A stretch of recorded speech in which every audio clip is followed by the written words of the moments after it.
Well, there's our daily fashion farthings, but Katrielle's already got a special outfit for Chapter 3, so I won't worry about that right now.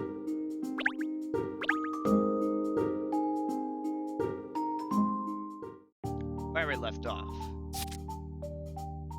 Katrielle and company head for famous Savoy Theatre in London's West End for a premiere of Maverick D. Rector's film, A Naval Advance, No Son of. And who do they spot among the crowd of cinema-goers but Scotland Yard's famous profiler, Emiliana Perfetti? Yeah, there she is, but who cares? We can look around at everything else first. Like that hit point spot. And that useless flavor text. More flavor text. Okay, if you're a first-time player for the game, go ahead and read that when you play the game for yourself. I read it all when I played the game my first time. Some of it's pretty funny.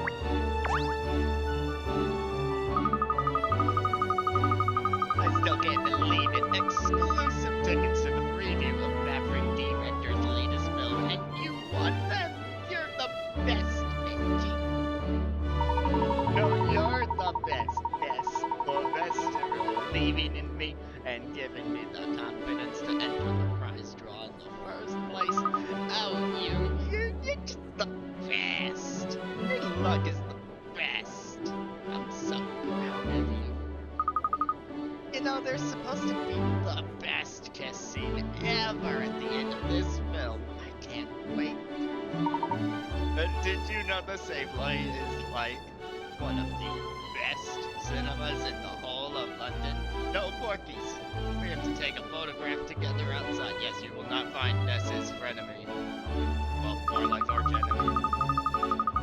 Here, yes, that's an English saying. I get that much. Try and stop me. I want to capture every moment we spend on film. If you haven't figured out their gimmick from the past few times that we've encountered them, they just like saying the word best a lot in all caps. Also, I should probably turn the game audio down a bit. I have the volume up from Among Us on Sunday so that you could hear other voices. That's probably better.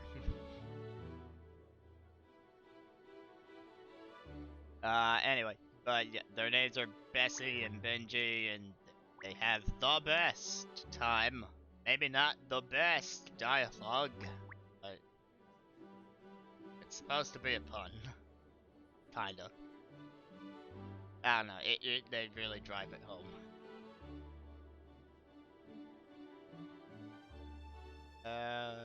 Where else to look at? How about that guy? Good old Bob Brackett. These ignoramuses call themselves fans. Oh, hello. Maverick D. Rector fan yourself. Me? Please, don't sit me on the same stool as the rest of these open bracket so-called closed bracket fans. I am a cineast, not a fan. Sorry. I have seen every single one of Rector's film. Since his directorial debut, open bracket, including, I might add, everything from the independent years, bracket. Oh, well, I see. You certainly aren't just a run-of-the-mill fan, that's for sure. Exactly. In fact, I think you'll find Rector's earlier works were discerning pieces of art for the cinematic connoisseur. But, of course, more recently he's gone for the crowd pleasers. Still, even in his more saccharine moments, his sublime composition, inimitable sense of style, and divine wordplay are present in spades. Of course, I can't comment on this particular film until I've seen it. Will it be his magnum opus or a massive flop? It's interesting to note that you've been talking for a very long time. Hidden puzzle. There's a puzzle by the poster.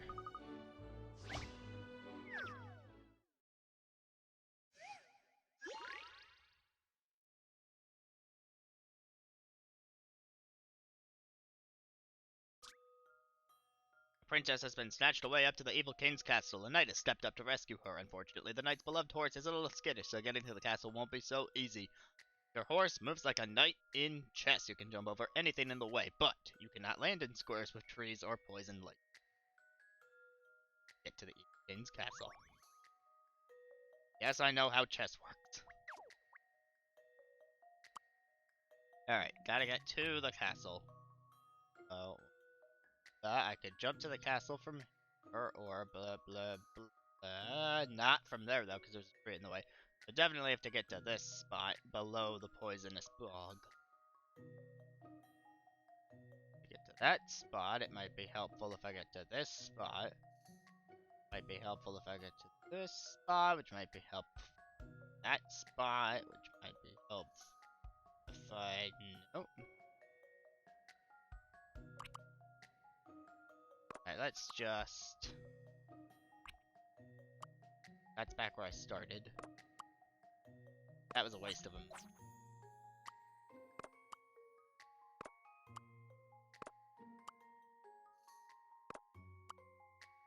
That was also a waste of them. Got it. I've seen how to solve this now. Any mystery or any puzzle solved.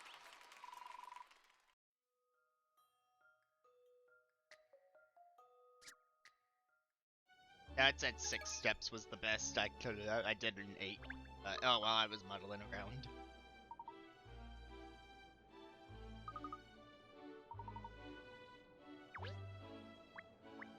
Hello, mister. Is it still not time to go into the theater? Yes, I'm afraid they're still setting up inside. If you could just be patient a little longer, yes?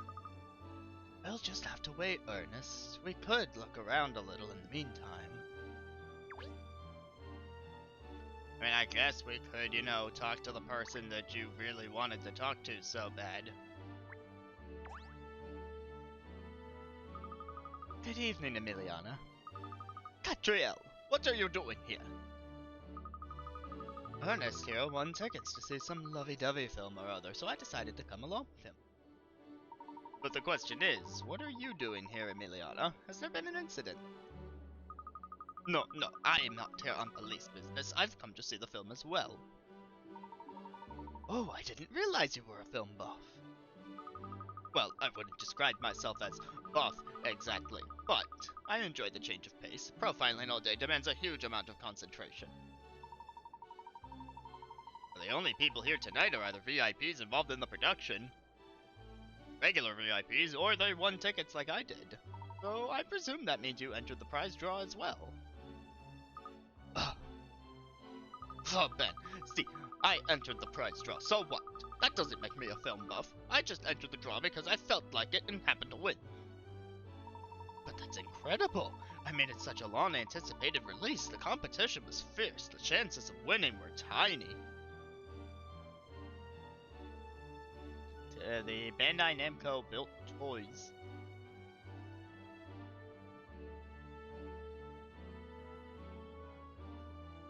Nice, Eevee buddy. I know my sister would enjoy that. She's taken to Eevee ever since Let's Go came out. I had to enter the draw 100 times before I won. Well, I entered more than 200. 200?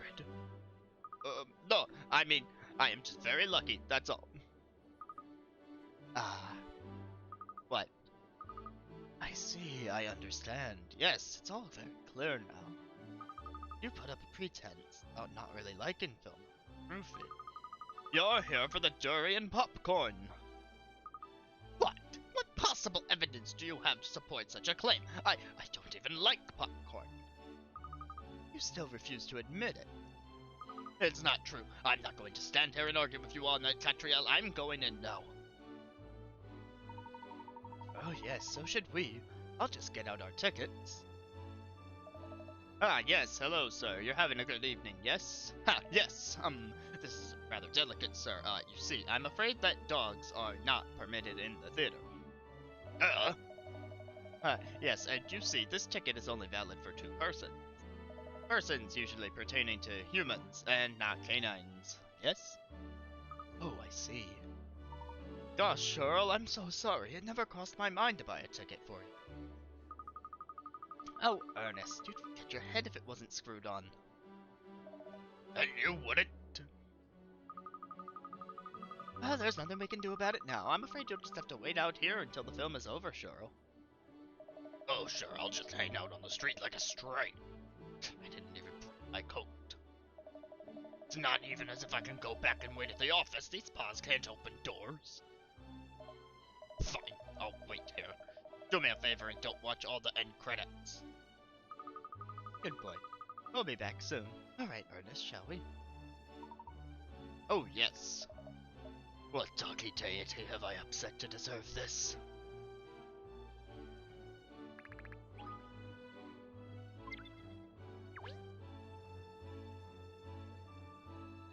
What happens if I talk to you again?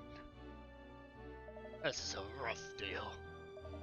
Come on, Katniss, how long are you going to leave me out here? At least I didn't tie me to a drain pipe. Dave, cause I'm paranoid.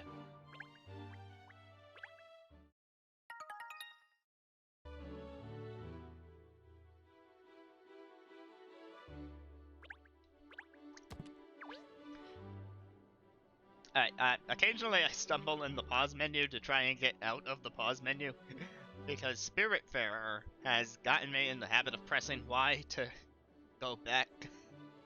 Y is the back button in that game, and yeah.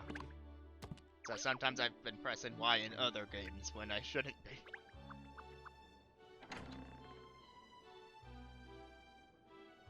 Yes, indeed, that's why sometimes it takes me a while to unpause.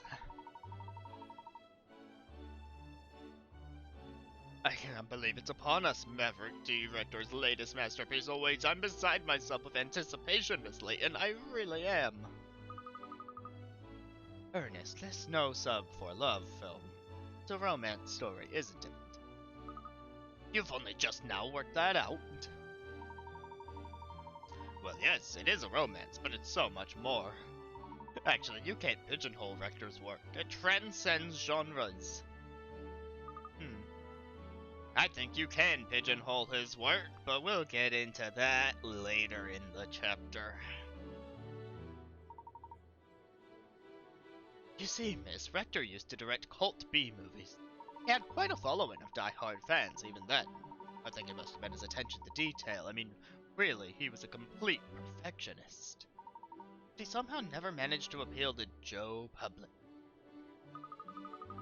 Then, about 10 years ago, he started to move into more mainstream genres, romance stories, and so on. That's when he started to become more popular, by appealing to a wider audience. Now, he's regarded as one of the greatest directors of our time. His films are always highly anticipated. I must say, I always thought his films were capital. I've been a huge fan ever since his cult B-movie days. My all-time favorite has to be Wallow, the mud-bathing robot hippo on a mudless post-apocalyptic Earth. Just let that title sink in for a second.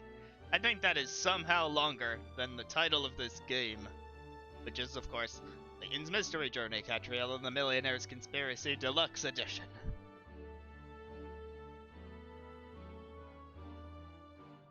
Even then, that might be dwarfed by Dragon Quest XI's Echoes of an Elusive Age Definitive Edition. Game titles these days. I see, so you're also a fan of Mr. Rector's films. Well, of course, I think he is a fantastic director, but no, I'm more interested in the actors in this. Oh, you mean Leonardo DiCaprio, the lead? I hear he's ever so popular with the ladies. Nice and smooth reference there, game. Nobody is going to pick up on that cameo at all. Well, he's extremely good looking, and an excellent actor, of course. After all the action roles he's played, I'm dying to see what he's like in a love story. Ileana, I didn't take you for a lovey-dovey type. How cute! Oh, I didn't mean... am not lovey-dovey. No, no. Anyway, when you finish teasing me, look, it seems the VIP guests have arrived. Oh?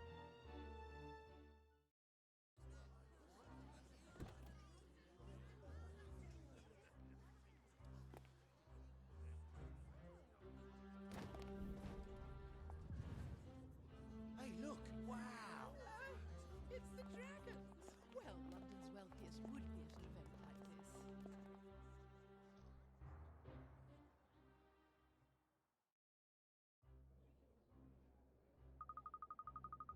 It took 3 chapters, but we finally get to see the Millionaires from the title of the game. But they'll explain more about that here. But the cutscene already said London's wealthiest, so yes, those are the Millionaires from the title of Katrielle and the Millionaires Conspiracy. We'll be seeing more of them as the game goes on. You are very poorly informed, Katrielle. Everyone in London knows who they are. They are the dragons, the 7 dragons of London. 7 dragons? Yes, some of London's wealthiest residents, moguls of media, finance, transport. Between them, they really control the city's economy. Although some of them do come from wealthy families, it's really only in the last 10 years that they've become so well known. Oh, not very long then, especially in a historic city like London. True, and of course it's not just people here in London watching them. The world's eyes are trained on these 7 multimillionaires. Well, they certainly sound very influential.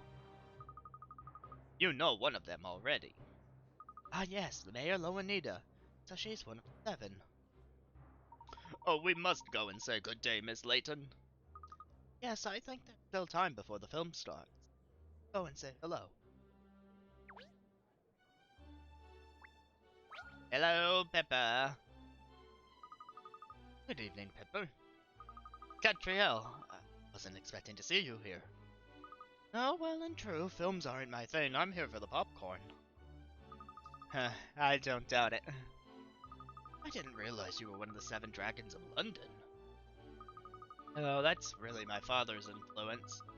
I don't think of myself as a millionaire. I think of myself as London's mayor. Ah, that's a very worthy title. Not everyone has what it takes to be mayor in a city like this one. You're too kind, Katrielle. But it's always nice to receive a compliment. Now then, there's someone I'd like to okay. Sorry. Stupid right stick. I fiddle with the right stick, and it advances the text, and I don't like that. I don't like that it does that.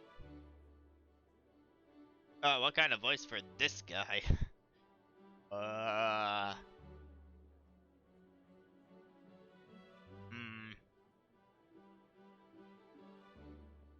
Not that my voices are all that great anyway, but I try to at least make characters distinct. Maybe more of a I don't think he's much of a clown.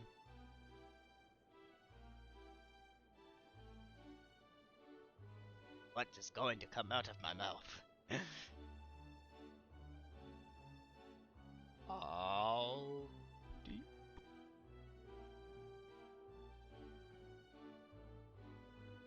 Howdy, it's a real pleasure to meet you. So you're this Katrielle Layton I've been hearing about. Ha ha ha. Pepper's told me all kinds of stories about you. All good. All good, don't you worry. I've been dying to meet you. Well, it's an honor to meet you too, Mr. Barnum.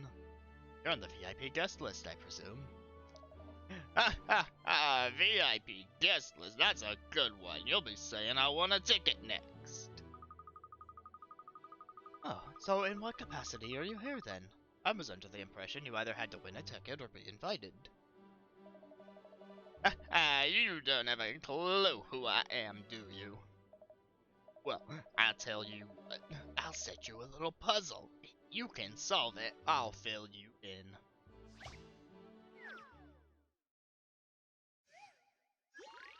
Fortune teller fiasco. You've decided to visit a fabulous fortune teller, but it turns out you can't decide your own fate with a little bit of brain power. You stack all the cards on the discard pile, you'll have good luck. Only rule, must follow the number or suit when placing a card in the pile. Okay, so I have to carefully decide what's going to happen here. 3, 7, 7, and then I'd be stuck. Let's do 3, 6, 8, and then I'd be stuck. 3, 3.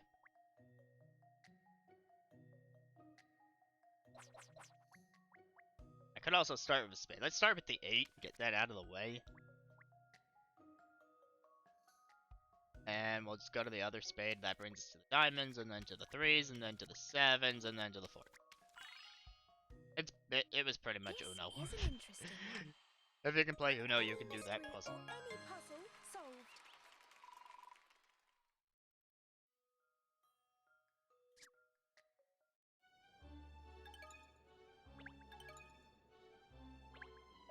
So we just got a garlic soup recipe for the ideal meal minigame. Like I said, I will worry about that minigame once we actually have all the recipes. It's really dumb that they make you wait on those. They told me you were good at puzzles, and they were right. Sorry, I was trying to test you or nothing. I just wanted to see with my own eyes. See, I'm a big fan of detective work. Well, I hope I didn't disappoint you. On the contrary, so, we had a deal, didn't we? Let me tell you all about me. I'm the manager of the Savoy. The Savoy being the greatest darn theater in the West End, bar none. I'm the one who's put on the screening. Own the Savoy. That's right. Now, I hear you blew Pip's little festival plot out of the water. I was wondering what kind of girl you were, and now I see mighty fine. Well, I hope you enjoy the show. After all, if it tanks, I won't make any money out of it, will I? Well, the truth is, I'm really here for the popcorn. Ah, the all-new durian flavor, you mean? You know, I came up with that myself. You have to keep thinking of new ideas if you want your customers to keep coming back. I just let Pip try it as it happens. Not her cup of tea at all. I see you're involved in all aspects of the business. Well, that popcorn certainly has a unique flavor. Perhaps a little too unique. A good example of effort not necessarily producing results. I'll judge that for myself, I think. Now, you get it. It's on sale at the kiosk back there. Show them your coupon and they'll give you a tip. Ah, look, that old doubly over by the kiosk there. Madame Doublé to you. You should introduce yourself. Madame Doublé? Is she another of the dragons? Gretchen Doublé is a name that you do well to remember, Miss Layton. And a word of advice, never forget the Madame. She controls a whopping great empire of business stretching right across the globe, you know. Yeah, she practically breathes money. Used to say the sun would never set on the British Empire. Well, if that metaphor holds any water at all, Madame Doublé would be the sun. She's the glue that holds all of us together. The mother dragon, you could say. I see. Well, she certainly sounds larger than life. If you want your detective agency to have any chance of your success, be a wise move to befriend Madame Doublé, Katrielle. I suppose detective work does rely on maintaining good relations with people. Does it also depend on stretching your neck? Because, mine always just sitting around. I always gotta move my neck or else it just... it's the worst. Starts to feel stiff and Ugh, kinda heavy. I could just say hello while I queue up to my popcorn. While you queue up for your popcorn, you really haven't grasped how important she is.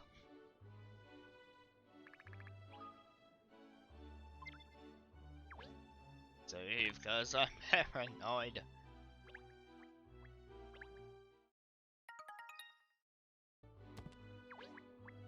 Alright, what else we got around here? A ship. A hidden puzzle in the plant.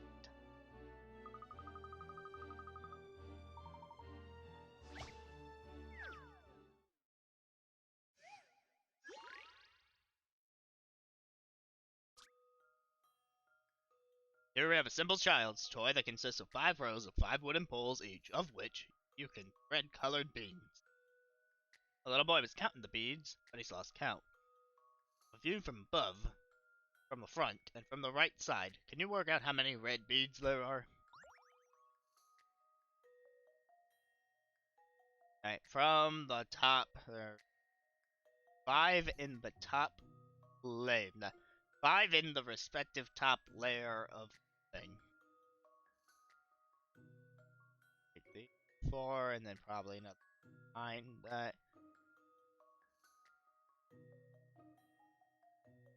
has to be all enough to block a red bead that's higher up.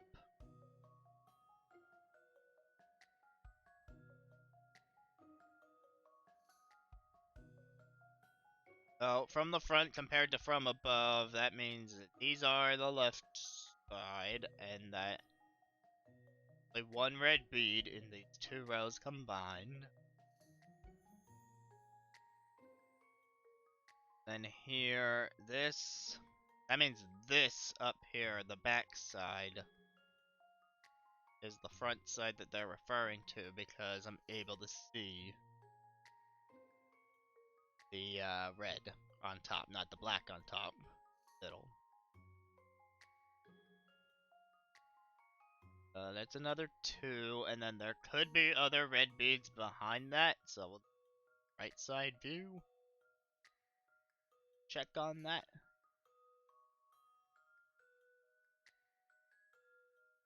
Here we're seeing 3, and we know there's at least behind that.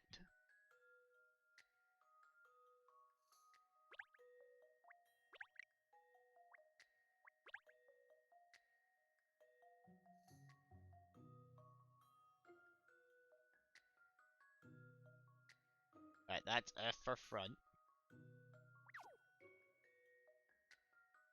And from the right side, I can see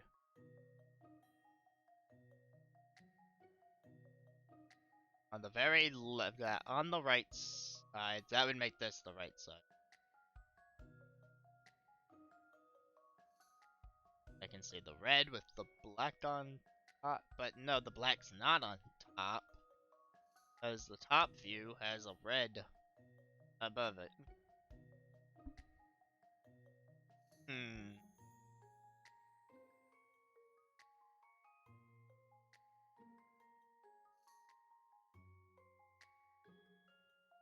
Alright, there's only 1, 2, 3, 4, 5. There's 9 columns of bead.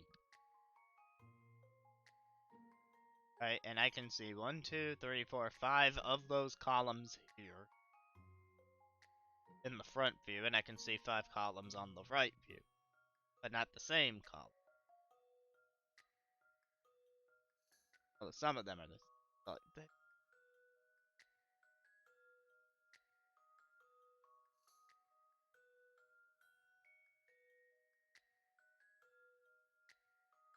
top side of the above view is the front side, because there's a red on top of the center column. Front. That's the front, then left is right. Right side doesn't make sense. Unless they mean this is the right side. It's kind of backwards, I think.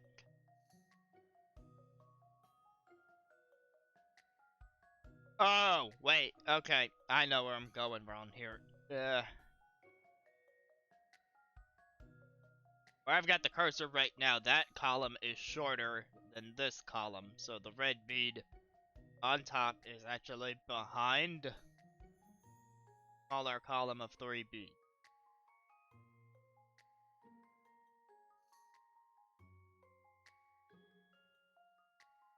Okay, so this is the front, and that is my strategy here. Where I like to write with. Are no red beads in this one. One red bead there. Only red bead that corner. Here, this one also has one, the one with the black on top. See from the front view, has one red bead between 2 black beads. And there could be more red beads under this. We'll need to look at the right side for that, but give me a moment.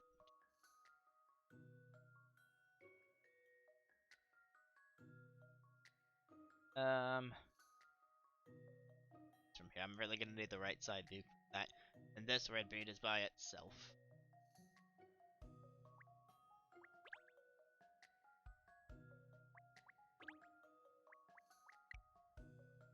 Alright, now going from the right side view, this side, all the way on the right there is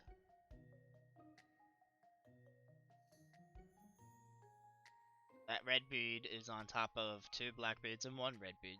2 red beads here. And over, there's one red bead here, which hides the other single beads behind it, at viewpoint. And then that's only a single black bead because it has to be hidden behind the red bead in the center.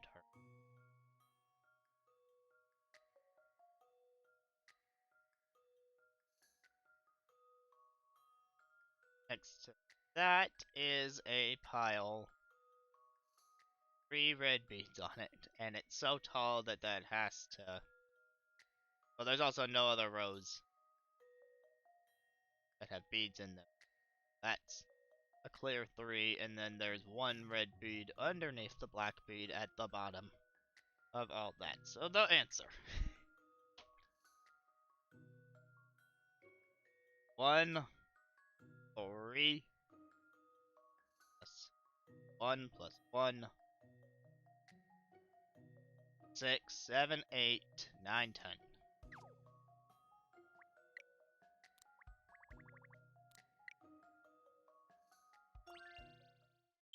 This is an interesting one.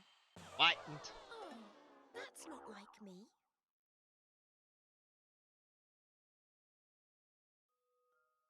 Did my cursor handwriting get the best of me? It's hard to write with a pro controller. Give me some slack.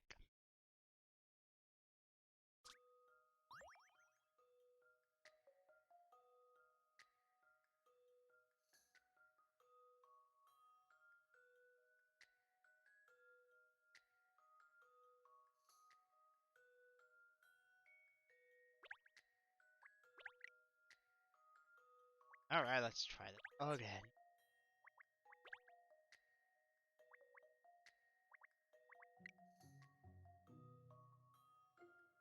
On the right hand side, this proves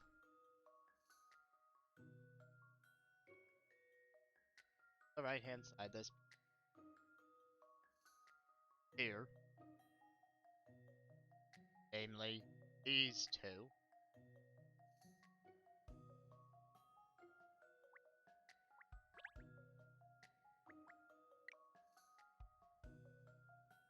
And then here, the right side is very helpful to say there is no thing here that is higher than 1 bead. Another 1 and 1, as proven by that. How would that look from the front? Well, it would look like there's 1 here, there, and the 1 in the middle is hidden behind others.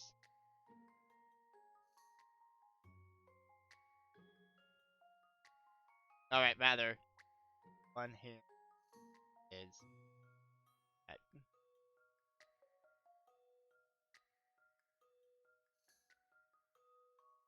I don't know, I'm trying to offer some form of engagement by, explaining my thinking process here. Sometimes it's just easier to think and not to speak while thinking.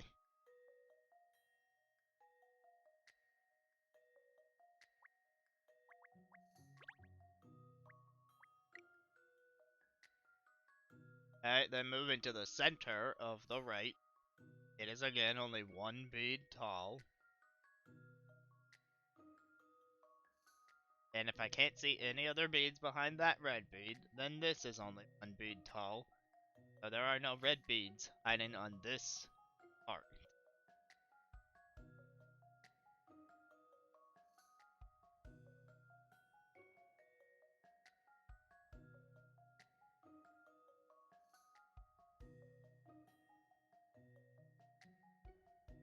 Yeah.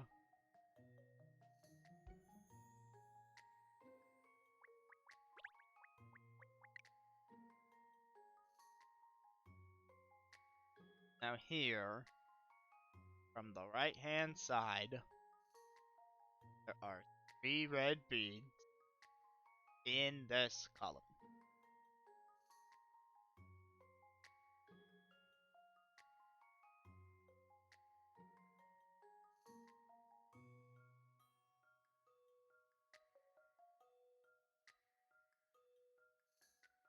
And that red isn't...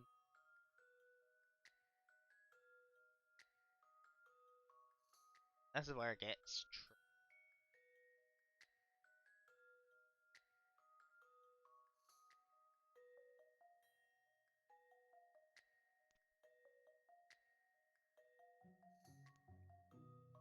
There is a black bead on top. That lines up. So this would be the black bead on top. That red one underneath. Behind that is the... So this black one is covering up another red one, but that red one is covering up a black one.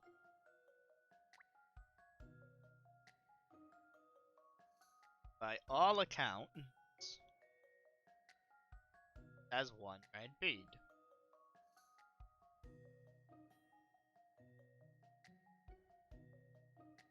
Did I just... 1,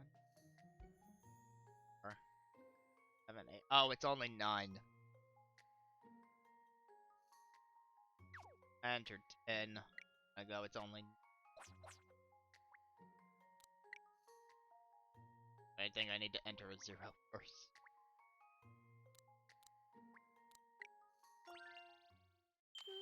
This should do it, I think. Alright, I gotta reset because of the fact that I missed the first time.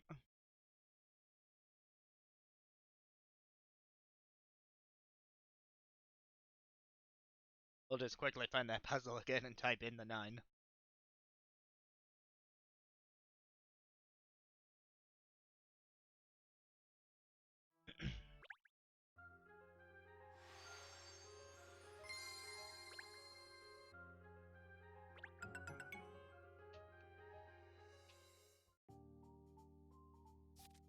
Ah, we were here, the millionaires, blah blah blah. But the plant that had it, yeah.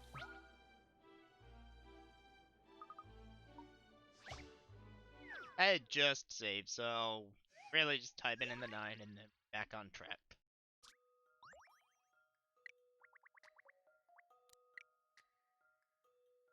I mean, play it safe with 9. This is an interesting one. Any mystery or any puzzle solved.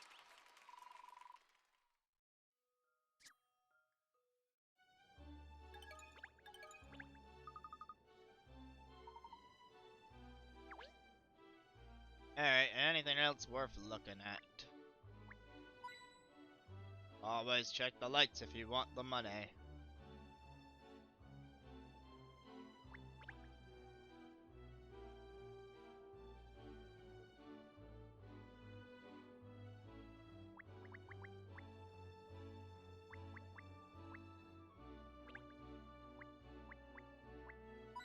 tell ya, another light, another light, another dollar. Or another hint coin, as it were.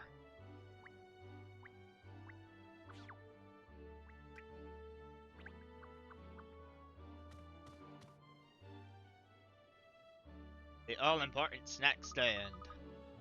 Time to sample the all-new popcorn delight. Oh no. There's no one at the kiosk. I won't be able to get my popcorn. Never mind, miss. How about introducing ourselves to Madame Dublé instead?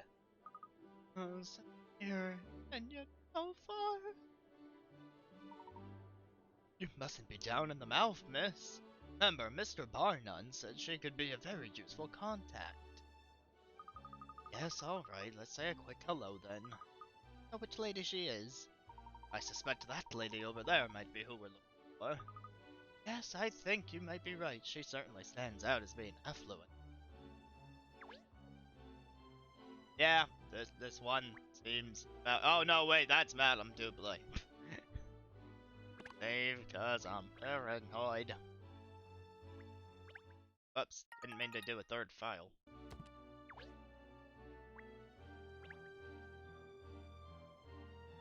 Let's see, rope, light fixture. Hidden puzzle.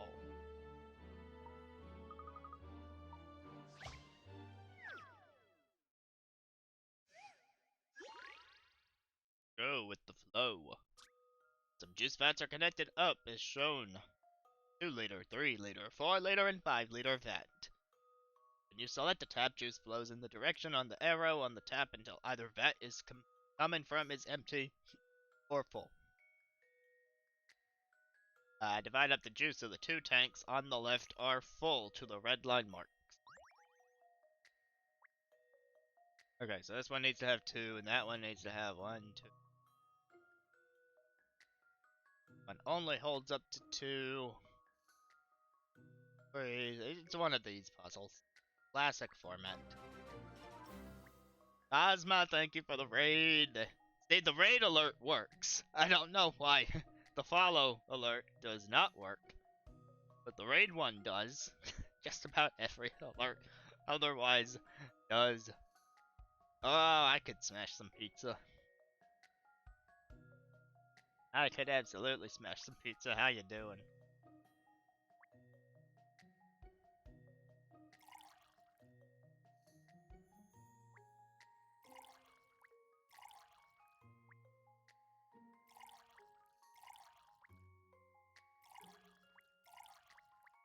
There you go, that's how you solve that puzzle. I have a feeling that perhaps... Thank goodness I got that right.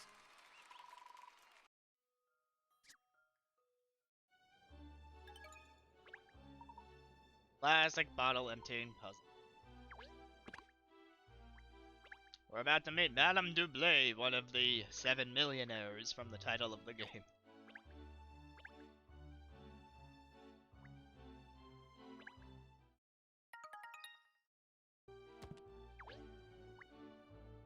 Hey, now checking for spare change. Or other dusty collection items.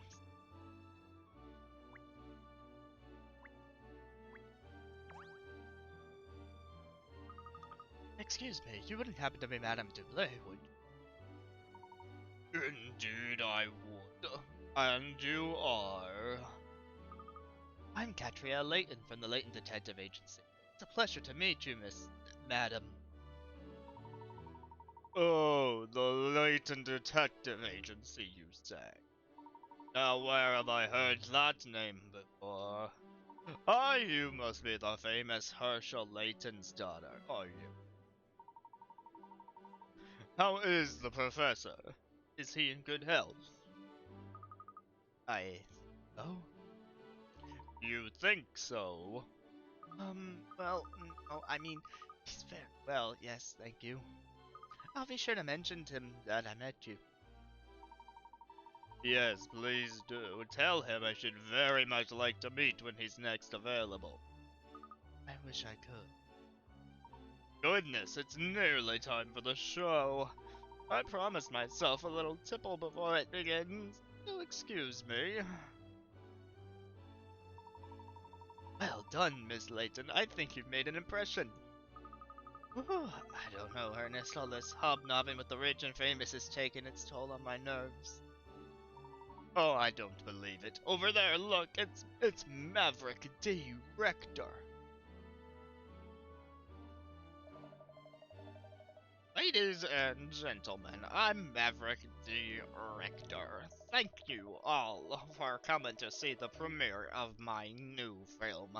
I hope you enjoy A Naval Advance, No Sub for Love. Screening is about to begin, so if you'd all like to make your way to your seat. Oh my giddy aunt, I can't believe it.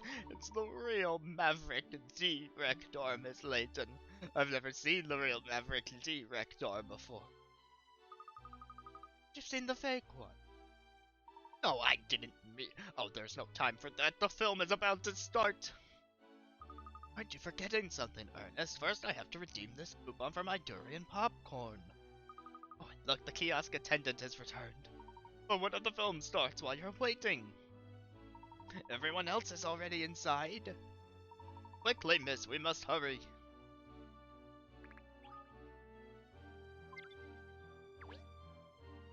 You give me popcorn. Yes, sorry for the wait, ma'am. We have a full house tonight, and with all the VIP guests demanding attention, it's been quite busy, I'm afraid. See, well, I believe this coupon entitles me to some free popcorn, the new durian flavor. Yes, that's correct, ma'am. However, the feature is about to begin, so please take your seats immediately. I'm sorry, miss, we really must go in for now.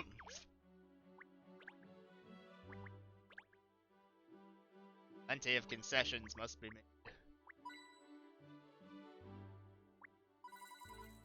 Always, like I said, when you visit London, just go look inside all of their lights. Spotlights, street lights, lamps. That's where they keep all their money, all their golden coins of money.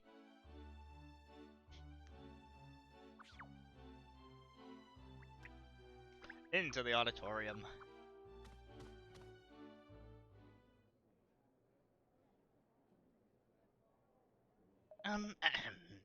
Ladies and gentlemen, welcome to the premiere screening of my latest work, A Naval Advance, No Sub for Love.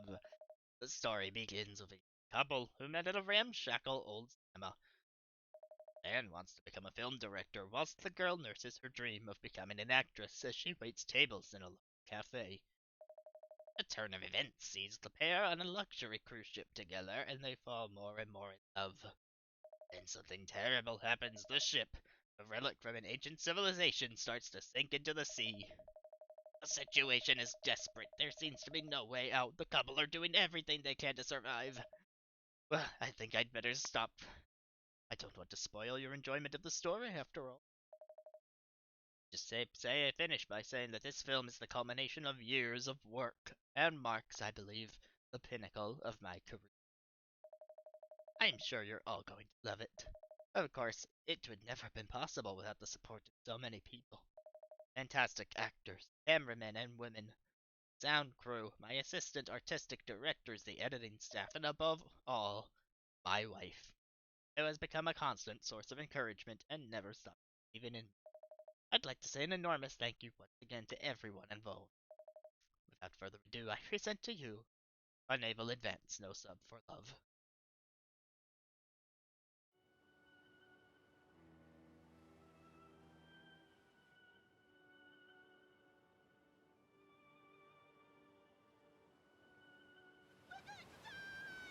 Bring out your popcorn.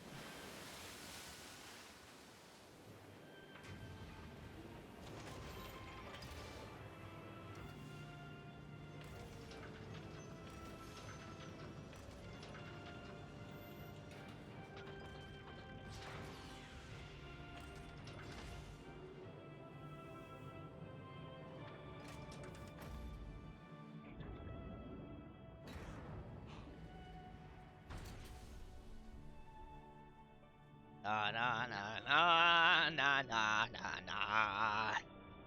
Da na na. Na na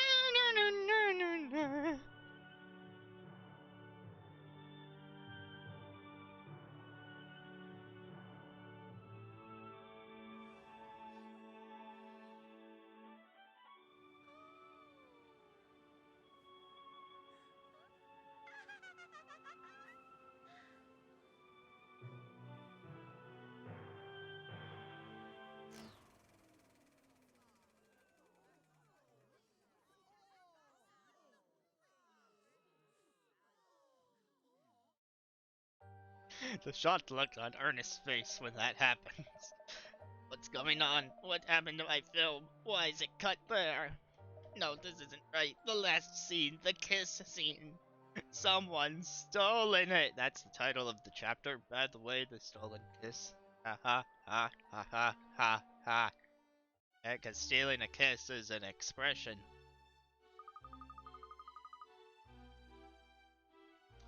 Excuse me, Mr. Barnum. Has everyone left now? Yep, that's the end of that. We've had to cancel the screening, so I sent everyone home. You're a friend of Miss Layton's now, aren't you? Well, I'm not sure if friend is the right word, but well, I'm Emiliano Perfetti. I'm a case analyst and profiler at Scotland Yard. The theft of the climactic scene of the film is a very serious offense. If you don't mind, I'd like to ask you some questions about it. Yes, could you tell us what you know about the events leading up to the discovery of the missing scene? Katrielle, what are you still doing here? And why is that hound with you? Hey! Well, everyone has left now, so I thought Charles could help sniff out some clues. We don't need any sniffing around here. Keep your nose and your dog's nose out of business that doesn't concern you. It does concern us. Mr. Barnum personally requested I stay and help.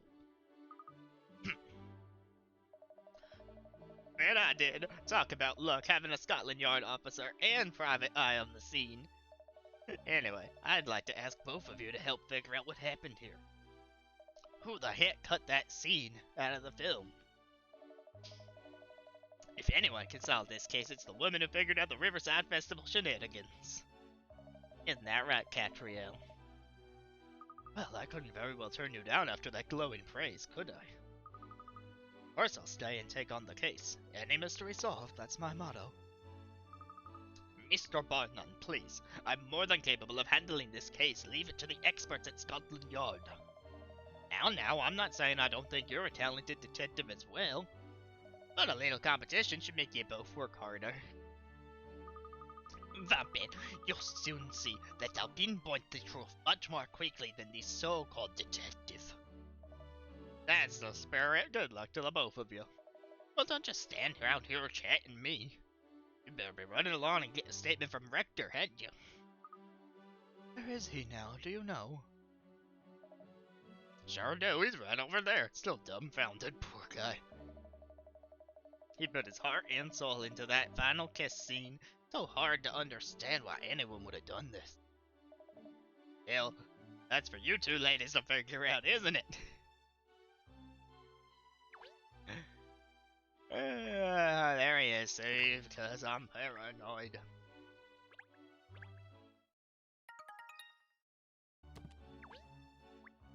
Odoink.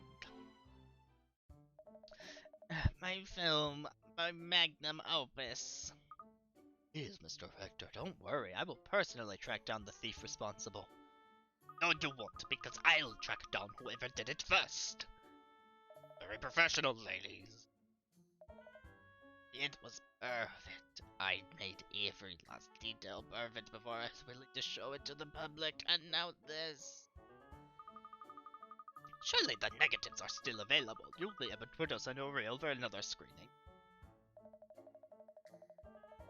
But didn't you see the audience's reaction? They were frustrated. Without that final scene, the story doesn't hang together at all. I wanted to give people the perfect film. I'd burnt my whole life into this project. We understand, Mr. Rector, but try not to let it get you down. I will track down the perpetrator, don't worry. Try not to let it get me down, are you mad? This is a disaster! A blow like this just before the official release of the Death Knell Valley film.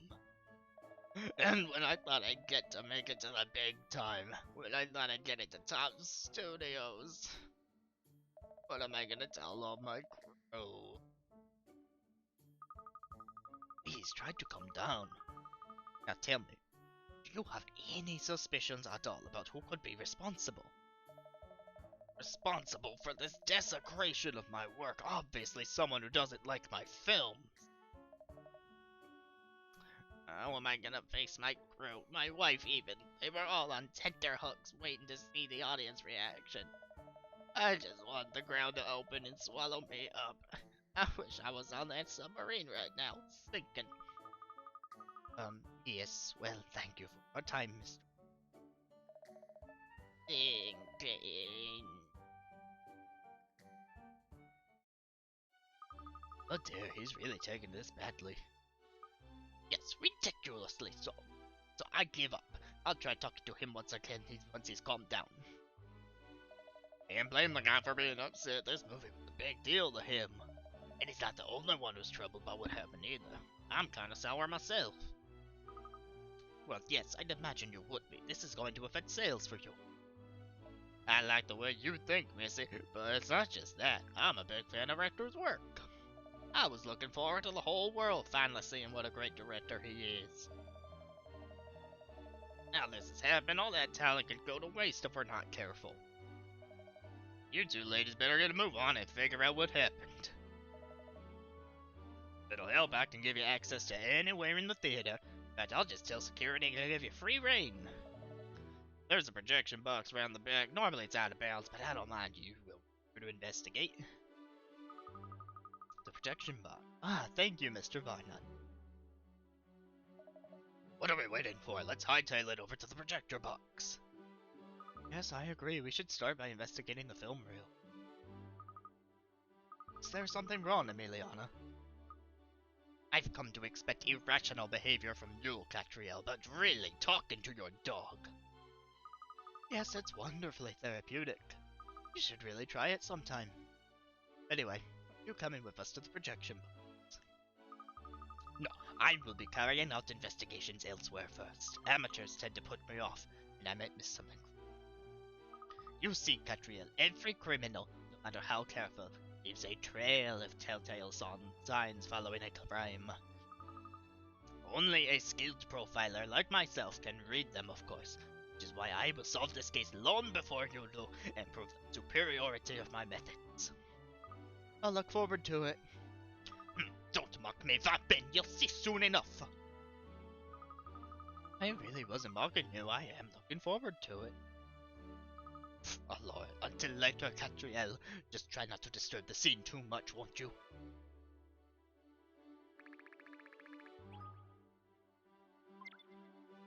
Isn't that nice? Teamwork, yay!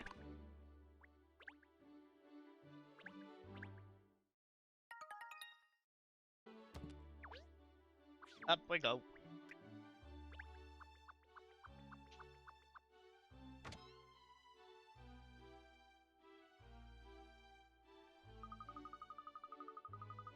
So this is what the inside of a projection box looks like. What a lot of machinery. Excuse me. Authorized personnel only in here, please. I'll have to ask you to leave. I wonder what this machine does. Stop! Don't touch Albertina! Albertina? Yes, Albertina. She's brand new. If you touch her, you could put her totally out of commission. Not like old Rosalind next to her there. She's much better behaved. Bulletproof she is. Albertina is delicate. Uh-oh. Wacko alert. There's nutjobs named all the equipment. Albertina and Rosalind. What lovely names you've come up with. Don't touch, please. I'm going to have to insist that you leave now. It's alright. Mr. Barnan gave us permission to investigate here. Investigate? Sorry, I should have introduced myself. I'm Katrielle Layton. These are my assistants, Ernest and Cheryl. We're investigating the disappearance of the final scene of No Sub for Love. Would you mind telling us who you are? Oh yes, I'm Seymour Frames. Whoa, another brilliant name from the people at level 5 localization. Let's hear it for Seymour Frames, everybody.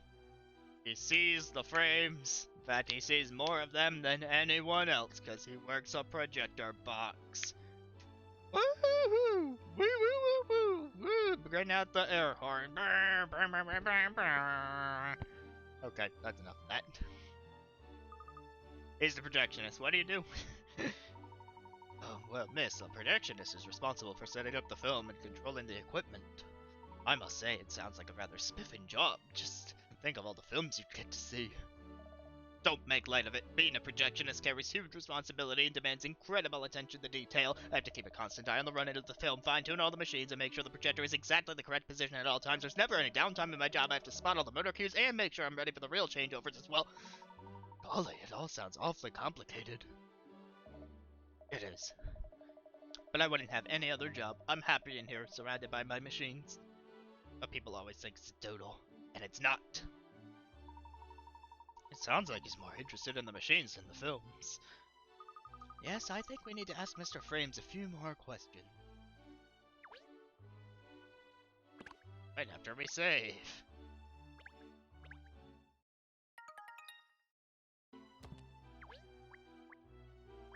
Like the thing, fashion fighting.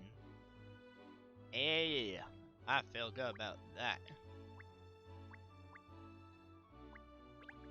Lots of film reels. Oh, on this stool, collection item.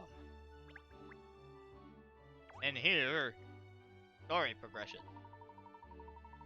You really look after your machines, don't you, Mr. Frames? They're all gleaming. Of course I do. It's vital to ensure all the equipment in here is in perfect working order every single day. The Catherine sisters over there are no exception.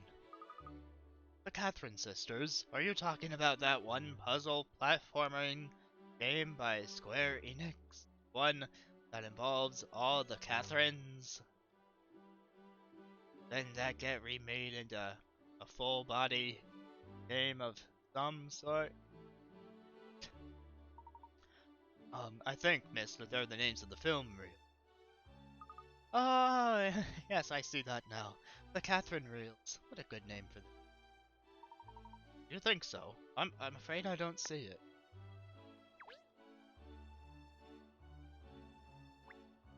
Anything else? Noteworthy. Some sort of desk. And in the drawer, another hint coin. Little hatch up here. We have a puzzle. A ceiling hatch. Yes, there's a puzzle. Solve the puzzle. Generic puzzle. Brought fishing too. Alright, how much? Alright, there's different bait that affects different ranges now. So there's this bait that does a 2-unit circle. This bait that does a 3x3 square. And the purple bait does a cross shape. Alright. Oh, I think square, no, that would attract a shark. Might be useful there.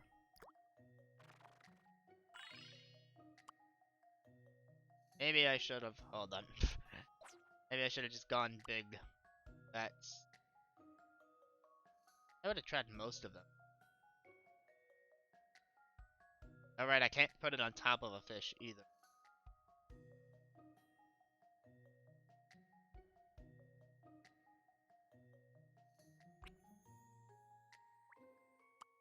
Where would the cross be best used? Maybe for the corners?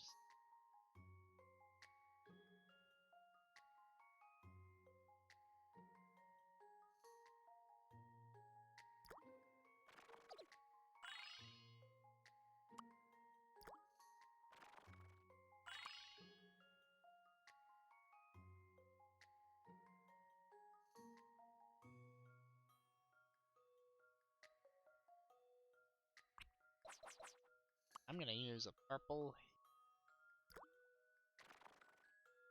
Clear that out. And I need to work around the sharks down here as well, so I'll take... Nope, I can't put it on top of the fishes.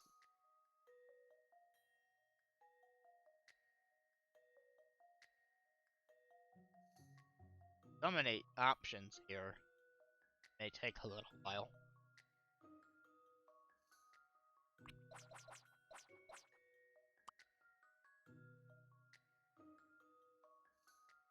Could use this in a medically.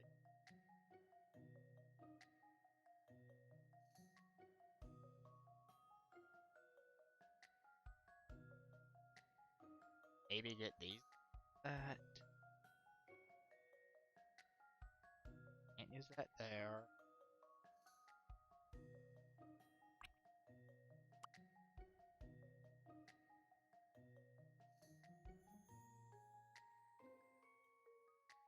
Maybe I should be thinking big first.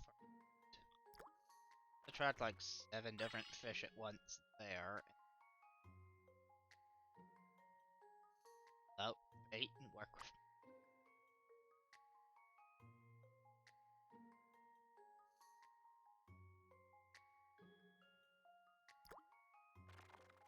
Yeah, I don't have as much.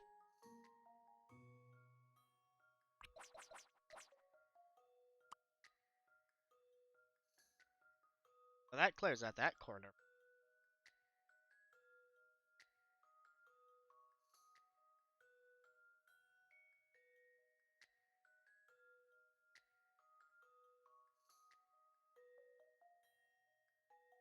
Go here. And that are really separate.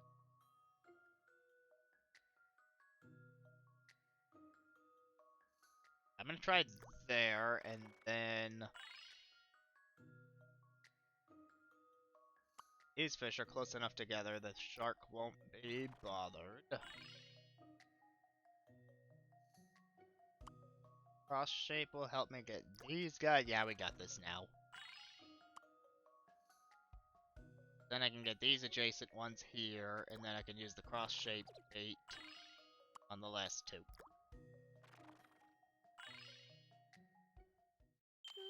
This should do it, I think. Puzzles are made for solving. Here.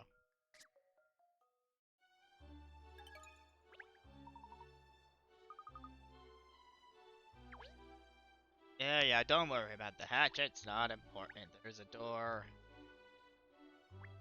And light fixture, yep, gotta check for money in the lights.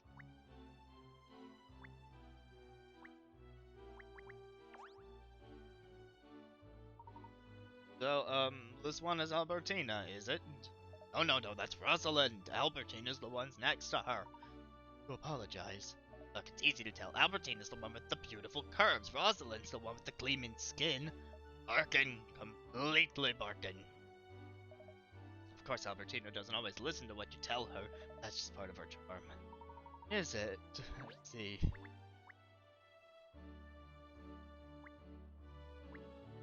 Alright, how about the elephant in the room, or rather, the bird?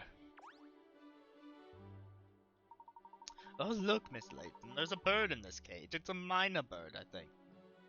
I thought it was a raven at first. Raven mad like someone else in this room. Miners are talking birds, aren't they? Yes, that's right. I bet he can say all kinds of things, can't he, Mr. Frame? Yes, I've taught the Major quite a few words. Why don't you introduce yourself, Major? Come on, say hello. Hello! I'm the Major! Major Mina! Major Mina! I won't do that voice anymore. I'm sorry. He really does talk. So what? Says the talking dog. Would you mind if we get him to say something? Sure, go ahead. He's pretty sharp. He'll probably talk for you. Oh, goody. Come along, miss. Let's try. This'll be such a lark. Evening. No, that'd be...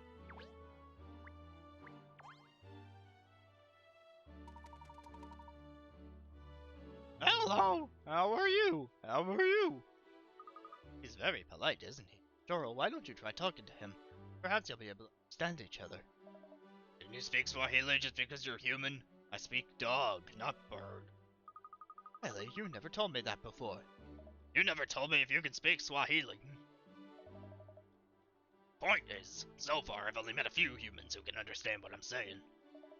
Maybe there are some birds or cats who understand as well, but I've never met any of them if there are.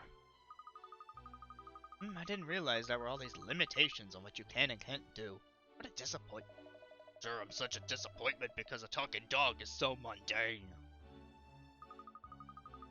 Oh well, I suppose I'll just have to try and communicate with the bird myself. So, Major, did you see the film Thief? Saw the thief, saw the thief! Jeepers, really, who did it? Who did it? Who did it? Yes, who did it? You did it! You did it! Of course I didn't do it. Didn't do it, didn't do it. Who's a pretty wally then? Who's a pretty wally? Oh, she even tells jokes. Yeah, side splitting. I told you, the Major's very sharp, a genius, really. Alright then, Major, if you're so sharp, you'll understand what I explain, when I explain what I'll do to you if you make fun of me again. Call the RSPC. Call the RSPB. Miss Layton, he is only a bird, remember? I know he talks like a human, but we can't treat him like one. Major hunger, popcorn, popcorn! Sorry, Major, I'm all out of popcorn. Oh yes, of course! What is it, miss? Have you cracked it? Have you seen to the heart of the case already? No, this is far more important than that. Oh, really? I forgot all about the new durian popcorn I wanted to try. I knew it. There is a minor bird in the projection room. Just drag that into place.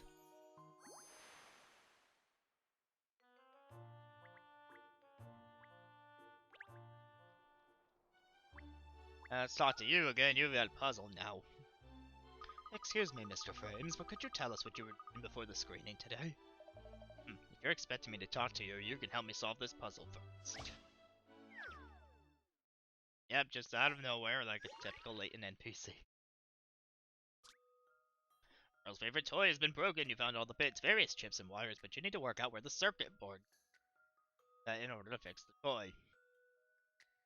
The components' wires can cross each other, but the chips can't have anything running over them.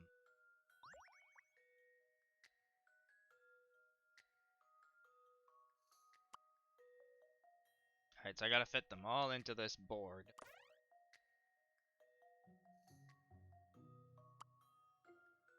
Nice. Yeah, around the... And I can rotate them. I could do this. That.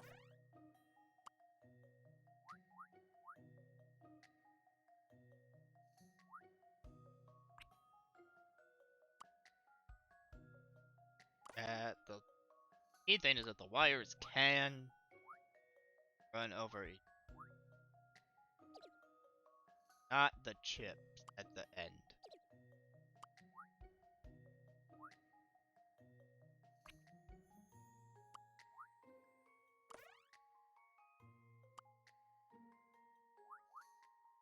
Alright, there's an example of wires crossing in a way that works.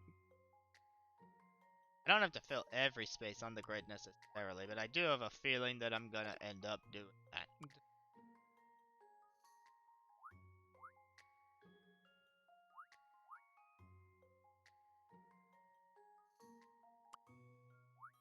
That seems like a balance there.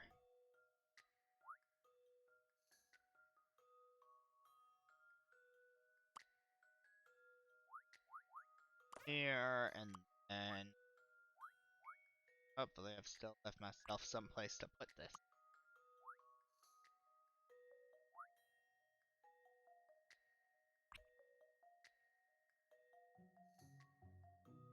That might not work.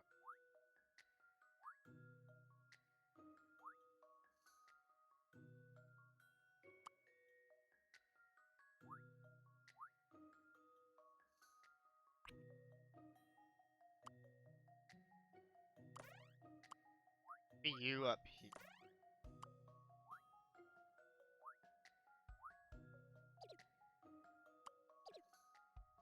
Not sure where else the orange one would really fit in. Kinda working on the assumption that we got the orange one in the right spot.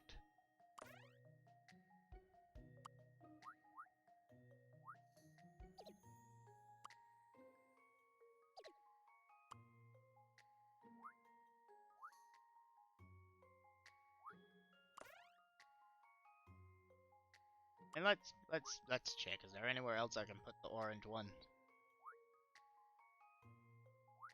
Could maybe put it here. No, wait, it runs over that chip.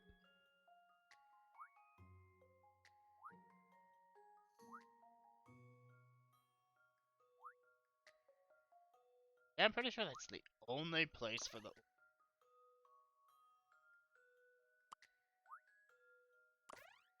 Do that.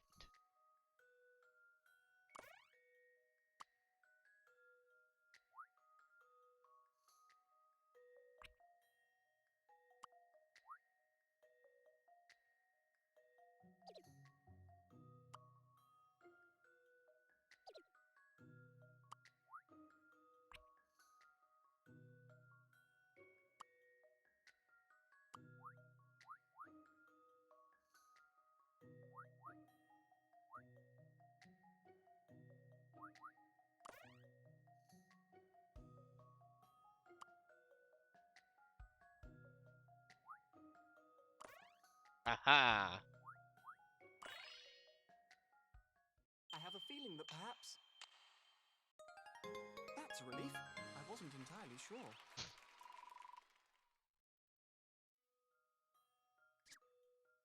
We fixed the toy!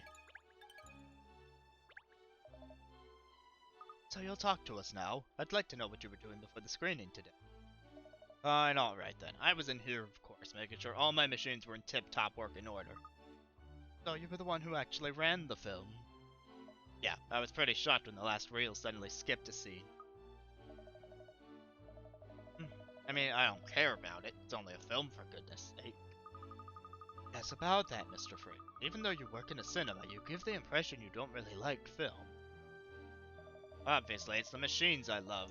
Give me Albertina and Rosalind over a film any stupid day. That reminds me. I've got to get Belinda cleaned up.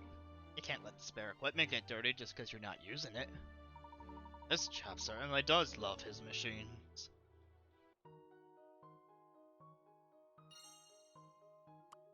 He's a machine freak and he's coming out tonight.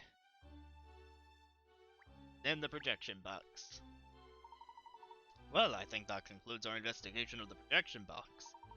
Other than that machine-mad Seymour Frames and his pet Mina Bird, nothing seemed to stand out as unusual. Yes.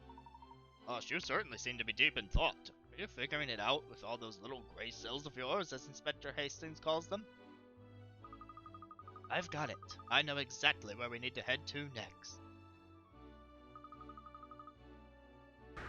Yeah, I don't know why it's doing that. It should be back now.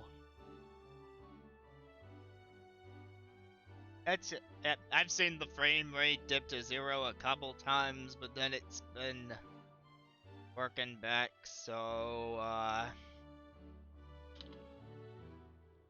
let me type that in the chat just in case.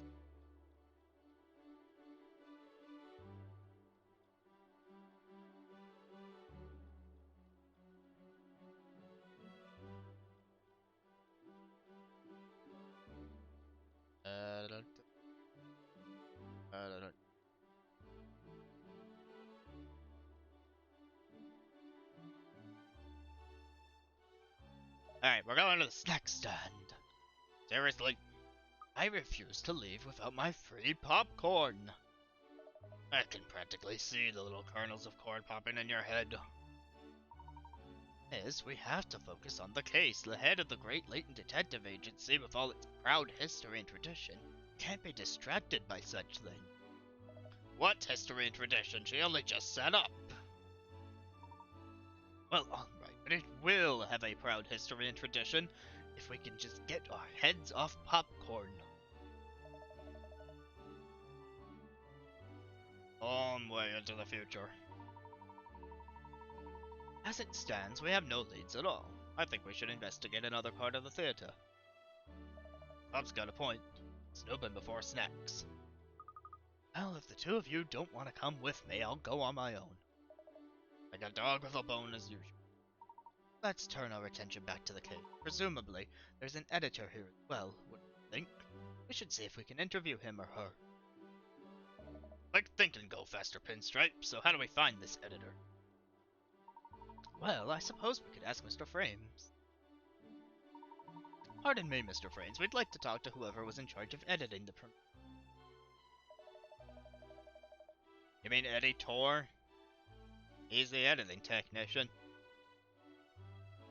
Alright, it's second time now. Oh, yeah, level 5 localization on the ball. Editor. Seymour Frames. Maverick Director. Yes. Fantastic job. Woohoo. Definitely not cringeworthy. Rector's famous editing assistant. Yeah, he's one of the most senior members on Rector's crew. He was here for the screening today. Well, given that it's an editor's job to cut and splice the film, I think we should speak with him. He may well know something about the missing scene. Where can we find him? Good question. I don't know where he disappeared to after the screening. Perhaps he's still in the theater. Let's go and ask if anyone's seen him, miss. Alright, as soon as I've got my popcorn, we'll go on a hunt for Mr. Thor. Let it go, Cat. Maybe it will be quicker in the long run if we just go to the snack kiosk now and get it out of the way. Very well, miss. You head for the kiosk. Yeah, follow your stomach.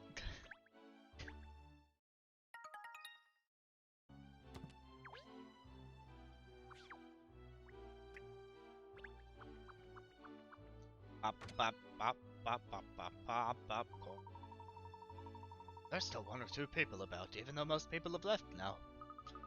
Never mind that, it's popcorn time. Now, I just need to give the coupon Ernest has to the member of the staff at the kiosk, and the durian delight will be mine.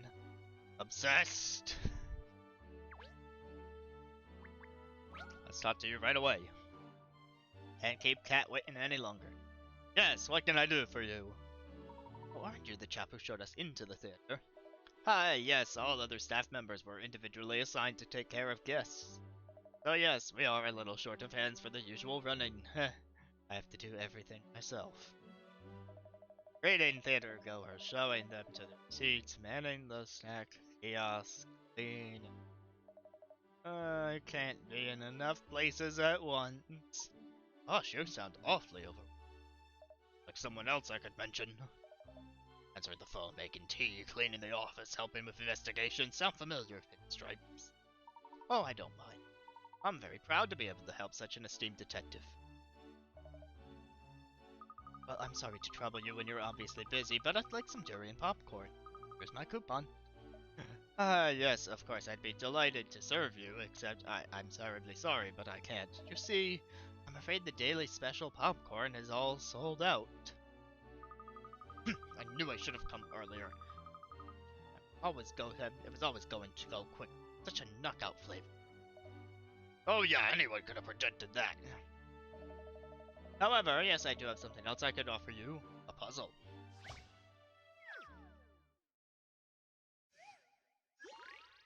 Six of one. 3 panels are expressing the number 6. Change the order to make the panels make 6 in another way, but not 1 plus 5 or 5 plus 1.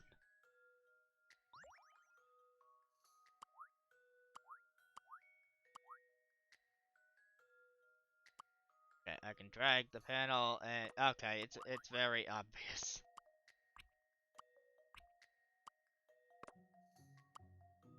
Oh look, 6. A good puzzle is something you have to chew over. They do call me Sherlock. Well, if you have to chew over it for it to be good, then that was not good. Because that was immediately obvious.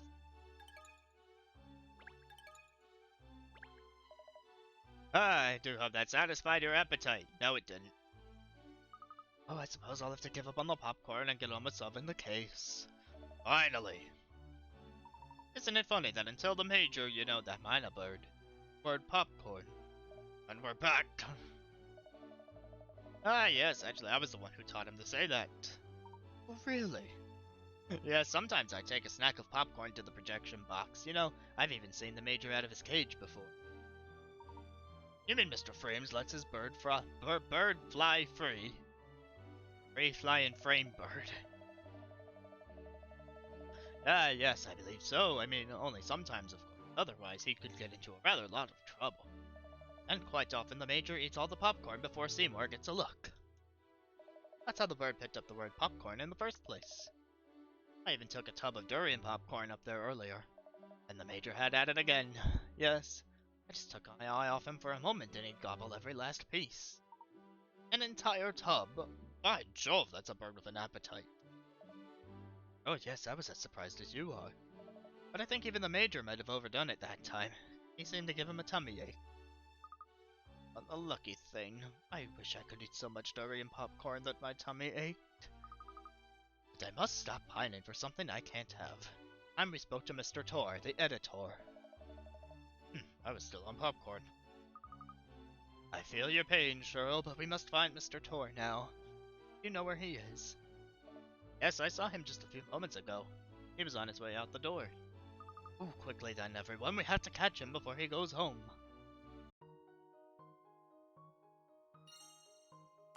Take this. Down here. Hello? Hello? Hello? Please work.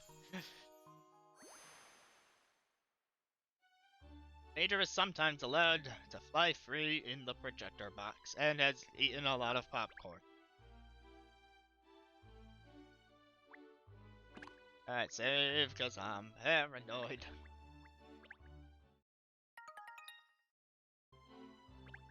There I go, hitting the Y button to try and exit the menu again. You're still here, are you? May I ask what you're still doing here, madam? Aren't you going home now that the screening's cancelled?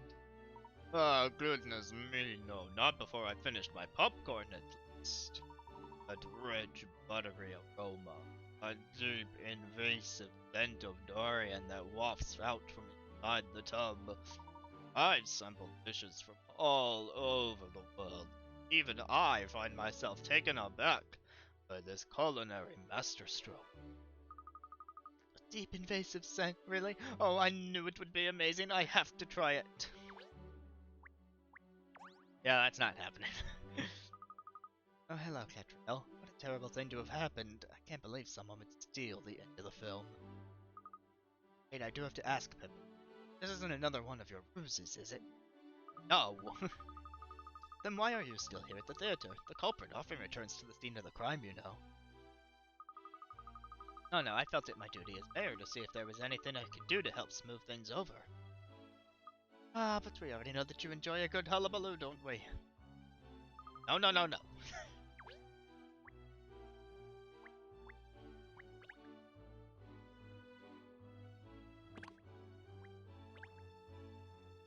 Save here.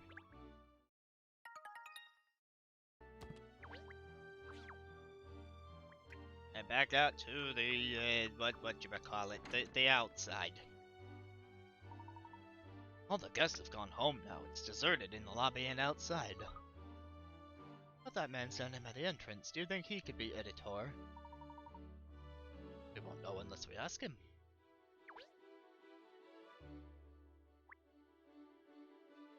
Which of the 7?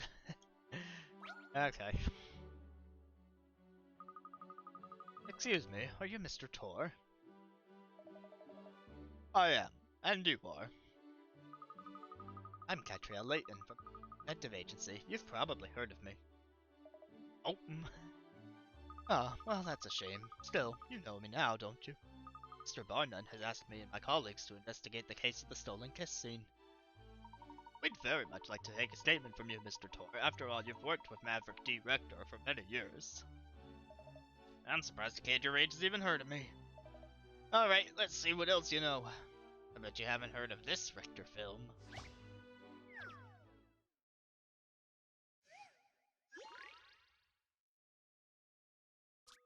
And an incident at a farm where all the cows have disappeared, according to witnesses. I'll set them all up and some aliens came out. Now, reasons that will remain classified, you need to place an alien in each of the spaces where it's currently a cow.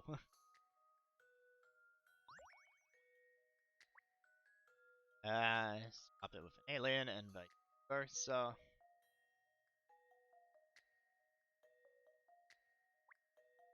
I start here.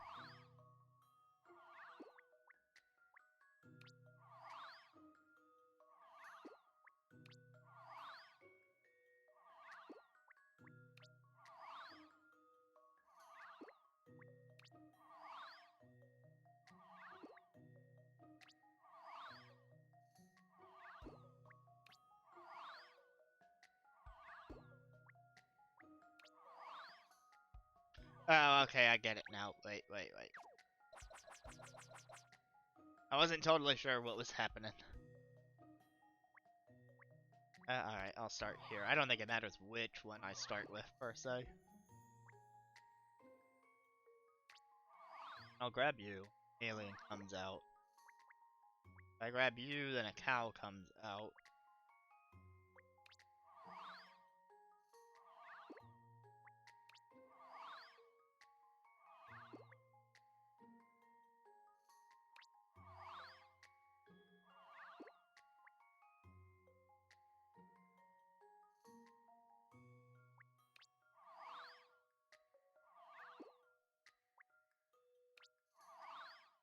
That didn't really change anything.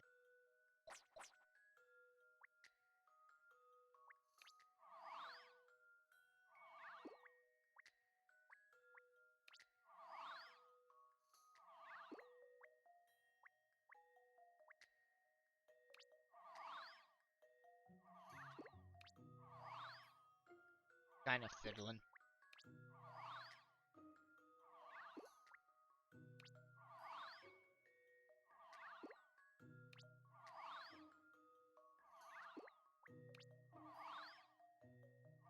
Hey, let me suck up an alien instead. That puts a cow there. Nice. Alright, I that was a very roundabout way of doing it, but there you go. So, in conclusion, thank goodness I got that right.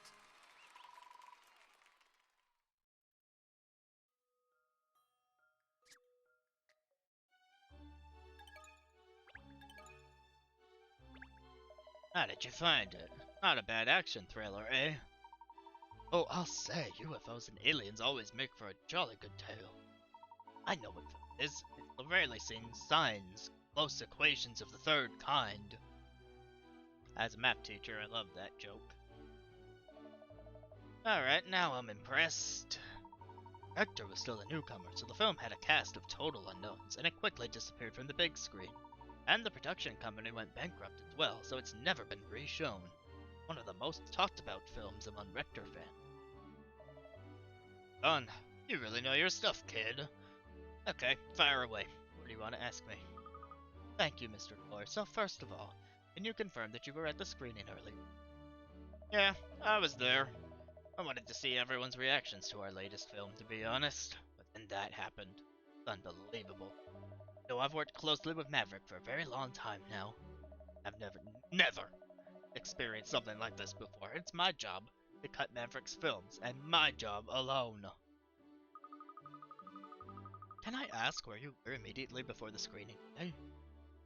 I was with Maverick. They were checking over the film together. Needless to say, there was nothing wrong then. Other than us arguing again. Arguing? About what? Well, you probably don't know. Maverick's films used to be a lot more fringe, lot edgy. That kind of work that attracted me to Maverick's direction in the first place. And I've stuck with him ever since. But in recent years, he's gone for the popular vote, shooting the kind of overly sentimental dross that public seem to lap up. That final kiss scene, it never sat right with me from the start. But Maverick won't listen to me. Not when we were shooting, not when we were editing. So, when we were checking over the film earlier today, I finally said it. I told him that scene wasn't true to his style, that he sold out. So the two of you quarreled? Yeah, but that's just par for the course. Directors and editors always argue. Always have, always will. Making films sounds like a tricky business. But let me make one thing clear. Just because we argued doesn't mean I'd do something like that and disappoint those poor people. I see. Oh, thank you, Mr. Tor. No problem. You catch whoever did this, alright? I want to know who was responsible. Well, I think we've spoken to everyone. Surprisingly, no one stands out as being the guilty party at this stage. Maybe it was an inside job. Maybe it wasn't an inside job. Start thinking along different lines. No, I don't think so. Still not sure exactly when the scene was cut from the film, but one thing seems fairly certain. It wouldn't have been easy for an outsider to gain access to the film reels in the time window we're looking at. Not to mention the fact that only randomly selected guests and VIPs were allowed entry. Everyone was carefully checked at the door, weren't they? Certainly wouldn't have been easy for anyone else to slip in.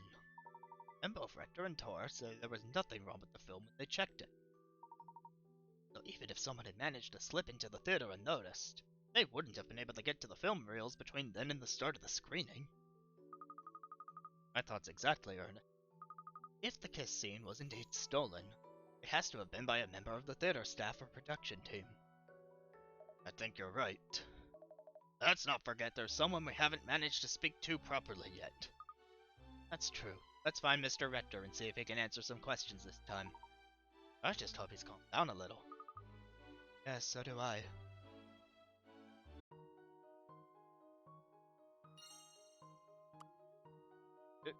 Hello. Put the piece down, you stupid kid.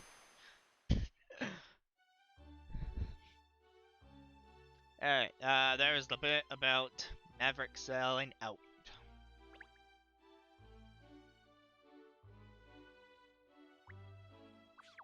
I think we'll be able to finish this chapter, because we already have 4 of the pieces, and I've still got some time. No director. Ah, but there's Emiliana. Perhaps she'll know where we can find him. Let's go and ask her, and if we can find out about her profiling at the same time.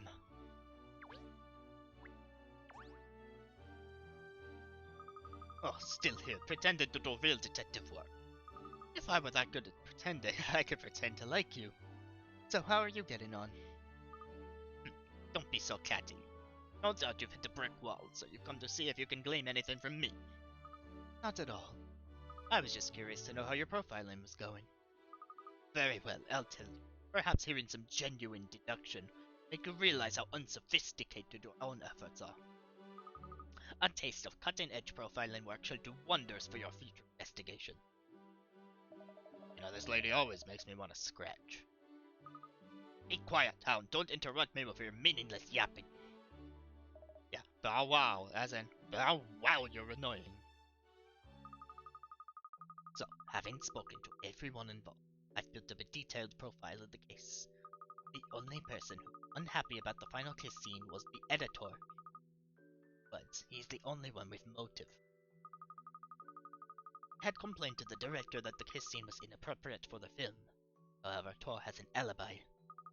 On the other hand, Seymour Friends, alone in the projection box, had the opportunity to commit the crime but no clear motive. Friends is crazy about his machines. He has no interest in the films he is using them to show.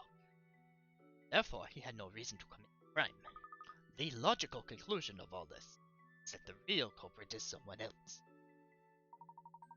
Well, who could that be? Another person with access to the film reels who has not been investigated thoroughly. Director Maverick D. Rector. Rector, but why? Rector is a renowned perfectionist. His attention to detail is well. How meticulous he is about such minutiae as the shape of the clouds or the sound of waves. And it would happen that the final kiss scene in the latest film had been troubling him for some time. The perfectionist in him couldn't decide if it was up to scratch, if it was worthy of inclusion in his magnum opus. He agonized over this right up until the premiere screening today, when finally he made up his mind the scene had to go. No time to lose, he cut the scene from the reel and hid it or disposed of it. That is the outcome of my analysis, all the available evidence. Very interesting. It's plausible. Oh, I wasn't expecting you to accept it so graciously. But something about it just doesn't sit right with me. What? Do you have a problem with my profiling? Not exactly a problem. It's just something I can't put my finger on. Miss Layton's deductions go beyond logic and reason, you see. They have a magic all their own. Magic has no place in cases of in earnest. Katrielle is working on a hunch, nothing more. All hunches are unreliable. Well, anyway, I think we should have another word with Rector. He was too upset before to give us any useful info. Well, that certainly is true. And the more info we can gather, the better. And talk to the devil, it's him over there. Ah yes, and he's with Mr. Tor. Looks like something's going on. Andy, there you are. Have you got a minute? Sure. Actually, there's something I need to talk to you about, too. But not here. Can we go somewhere a little more private? How about in the auditorium? It's probably empty. We should have the place to ourselves. Suits me fine. Did you see that, Miss Layton? They disappeared into the auditorium together. Yes, this is an interesting development. Sneak in there as well. Oh dear, you keep playing your private eye games, Katrielle. Some of us still have real work to do. Yep, we're closing in. One final clue before the conclusion of the case.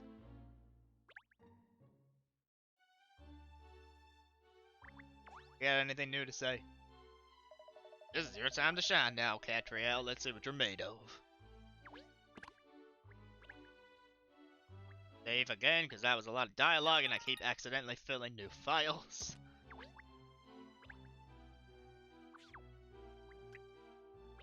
Alright, let's go follow them. That's strange. We all saw them come in here. Where have they disappeared to? Over there, Cat.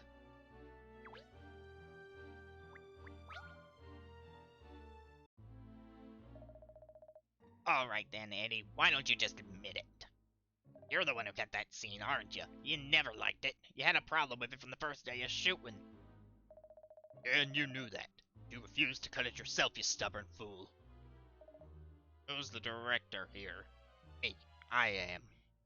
I say a scene stays in, it stays in. Or did I misunderstand the meaning of director somewhere?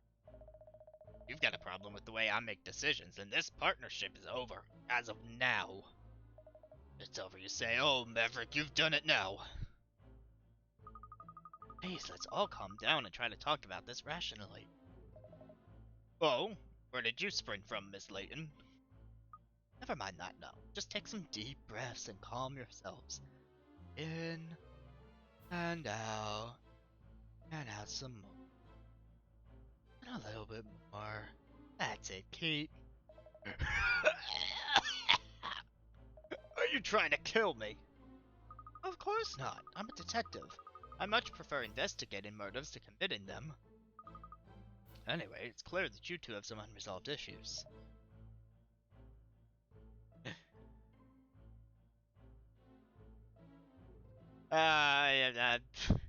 Wait, I changed the game. Did I? I didn't change the game. Why is this the first I'm hearing of this? Can I do it with the command?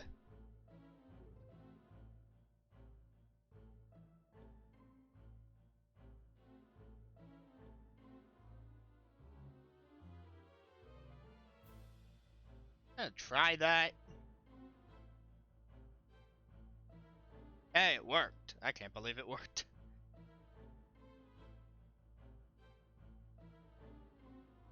Maybe a bit late for that, but thank you.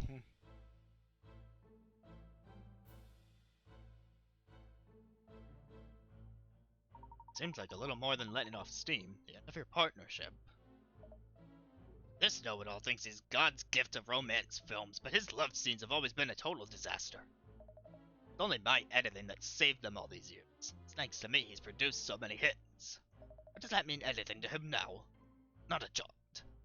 Well, he might have chosen to forget, but mark my words, I haven't. I mean, what about this love scene in this puzzle that you're going to solve now? Romantic Romeo has come to take his sweetheart to a delightful dinner. To add a little excitement, instead of telling him her room number, his playful partner took photographs of every junction on the route. These photos are not in any particular order. By studying them carefully, you should work out which of the rooms is the correct one.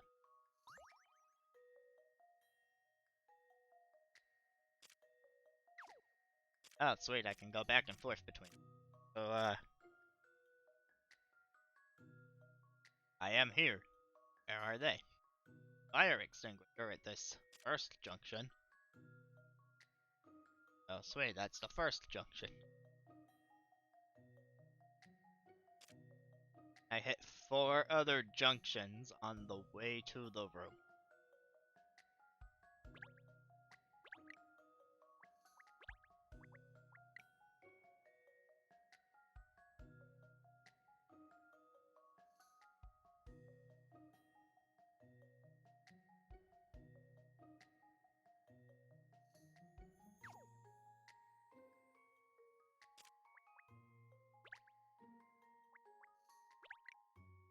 That's not gonna help me if I'm switching screens. I'm just thinking that's the first one because of the fire extinguisher, of course. There's one point where you have to turn left, and there's no other way to go. So it's possible that we immediately go this way. Is there any other junction like that in the whole place? There is one in front of room B. So if that's the last junction, and that would...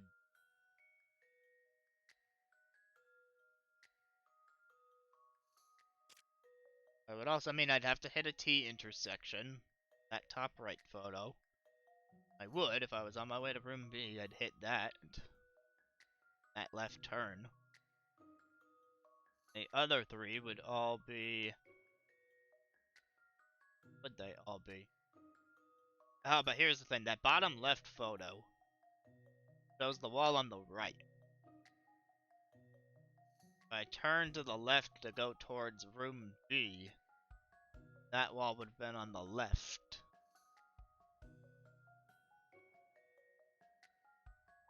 So I'm instead thinking that the bottom right photo shows this junction.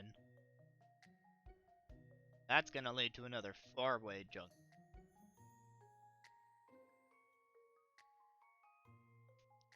And at that 4-way junction, I could turn to get to this T intersection, so I've hit fire extinguisher, the turn to the left, the T intersection, and another 4-way junction.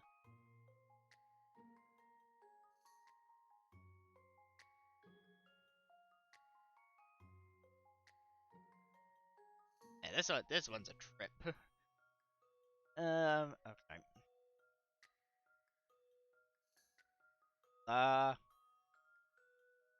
Top middle photo is obviously just our starting point because of the fire extinguisher. Really just down to the other 4. There's a wall on the... Go down a T intersection coming from where the wall is on the right.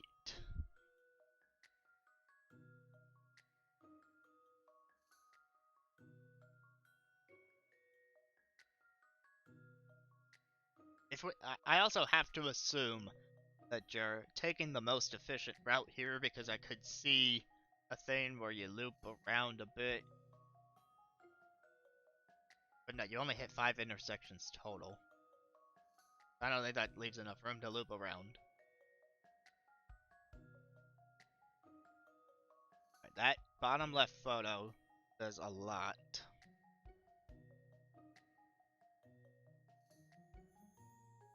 Coming from this way with the wall on that side.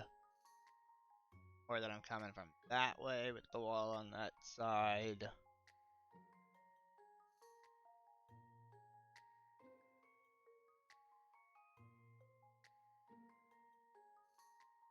Where on this map can that even happen?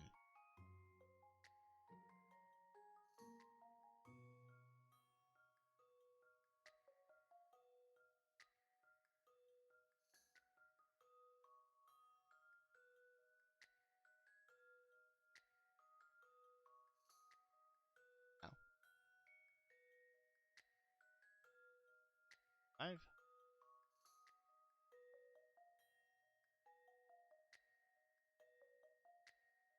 It might be D. Because the 5 intersections you'd hit are fire extinguisher, and top right you face the wall, and you turn to the left to come to another T intersection like in the top left photo, but you keep going past the T intersection to a left turn shown in the bottom right photo, and then finally the bottom left photo makes sense because you'd have that wall on your right side, and the path that leads back to the entrance, but the D door would be in front of that. That one adds up. That's not the most efficient way you can take to get to door D. The only path that you can take to door D that goes through. It's one of only 2 paths you can take to get to door D, passing 5 intersections.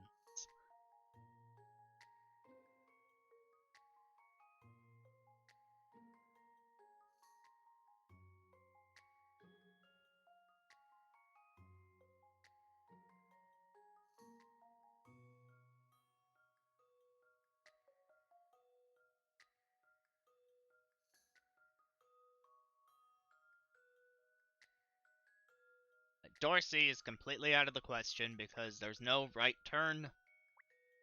They don't approach it from up here. And you only hit a T intersection with the wall facing you once. So you can't go through here and then also go through there because that would be 2 of that. Don't have 2 photos like that. Then it's not E because if I face that section, then I hit the same photo twice. But if I hit this intersection, then I have the left turn occurring twice, which it doesn't.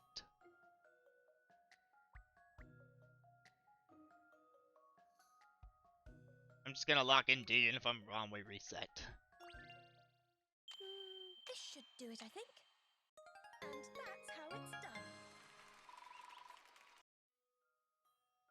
Yep, okay, there it is. On the screen right now, the blue arrow is showing the path I was describing earlier. So, yay, I pretty much nailed it.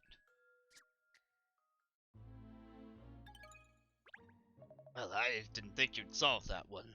That's had me stuck for decades. There's no puzzle solved without some calm and considered thinking. Mr. Tor, if you'd calm down a bit now, perhaps. Calm down, are you being funny? I don't care about that spat with Maverick, but I can't be pinned for this theft. I mean, it's a matter of pride. What sort of editor would do something like that? I say, miss, I don't think this fight is going to sort itself out anytime soon. Oh, well, never mind. It's rather fun to watch, shall we? Great idea, Cat. Let's forget about the case and watch the 2 prime suspects argue. Don't be snide, Cheryl. If we listen in, they might give us that. They might let something slip. Sneaky Cat.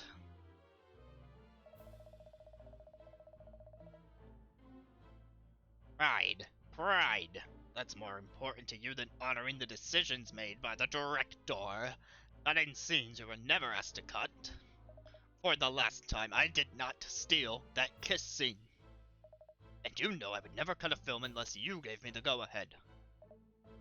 But it's no secret you didn't like that scene. You always had a problem with it. Come on, admit it. Yeah, I had a problem accepting that the great Maverick director would be happy to end one of his greatest films with a scene like that. Why don't you admit it? You never really got on with that scene either.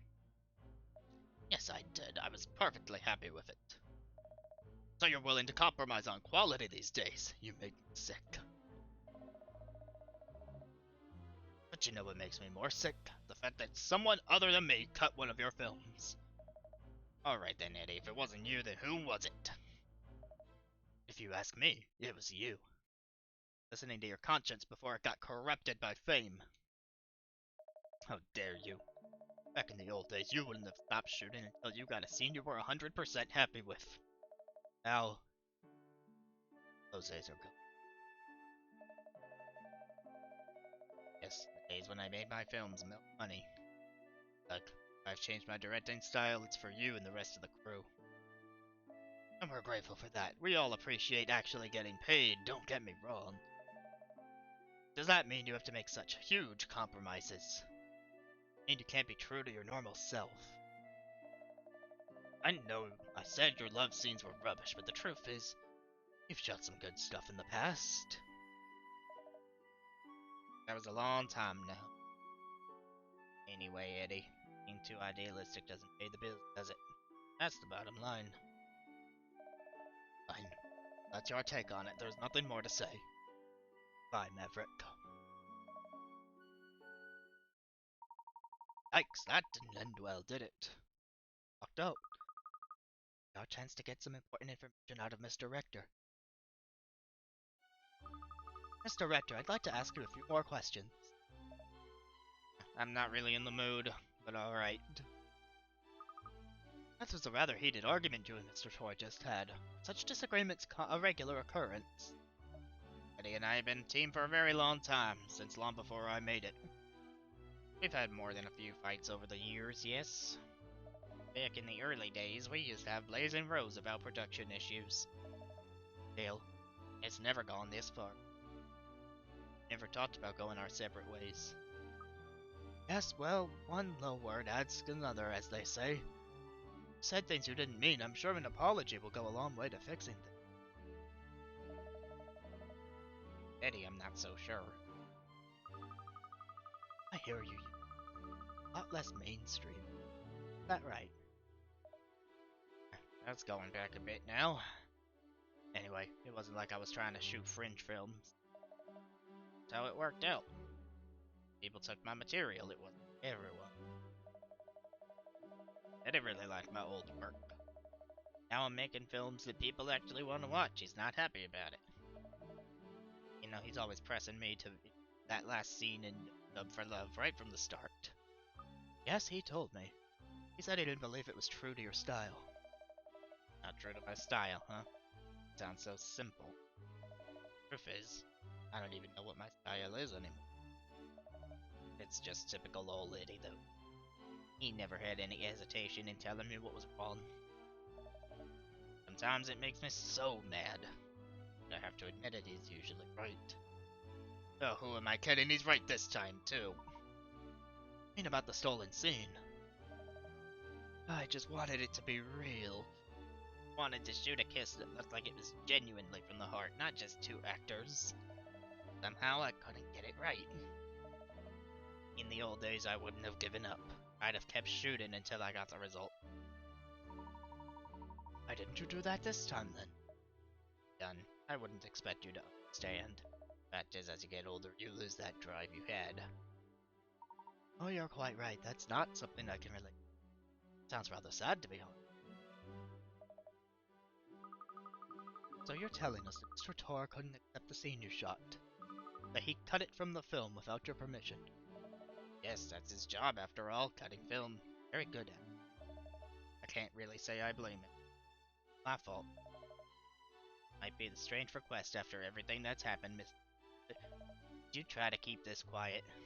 Eddie did it for my benefit at the end of the day. I'm afraid that won't be possible. What? But if this comes out, Eddie's career is gone. Is it worth destroying the man just for some sense of obligation to uphold justice? That's not the reason at all. It's because Mr. Tor didn't do it. You see, the fact is, you are his alibi, Mr. Rector. Exactly. You and Mr. Tor were together at all times until you started the screening. And when you checked over the film reels, you found no problems. So if Mr. Tor was never out of your sight, then however much he disagreed with the inclusion, he had no opportunity to cut it. I suppose that's true. Someone else stole it. Well, that's wonderful. Miss Layton. Oh, sorry. Like I've got all the evidence I need now.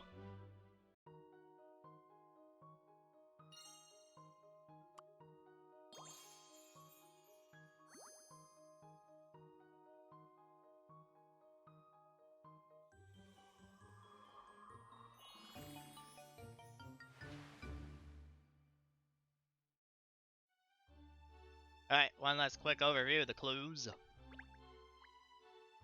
Though once more inclined to fringe material, Maverick Rector has recently shifted into more mainstream romance films. Projectionist Seymour Frames has named all his beloved equipment but has little interest in films. He was in the projection box preparing before the screening. Speaking of before the screening, the director and editor checked it before the screening and found no issues. The last scene was still there. The bird that Seymour keeps in the projection room is sometimes allowed to fly free and is sometimes given a lot of popcorn to eat. The bird can speak, but it's unclear whether it can understand humans. And finally, the director is a perfectionist who was not satisfied with the final kiss scene. Profiling suggested that he could have been the one to cut the scene himself.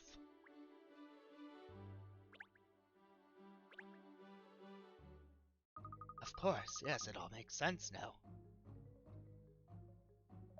Yeah, and I'm deaf now. That was right down my ear, Cat.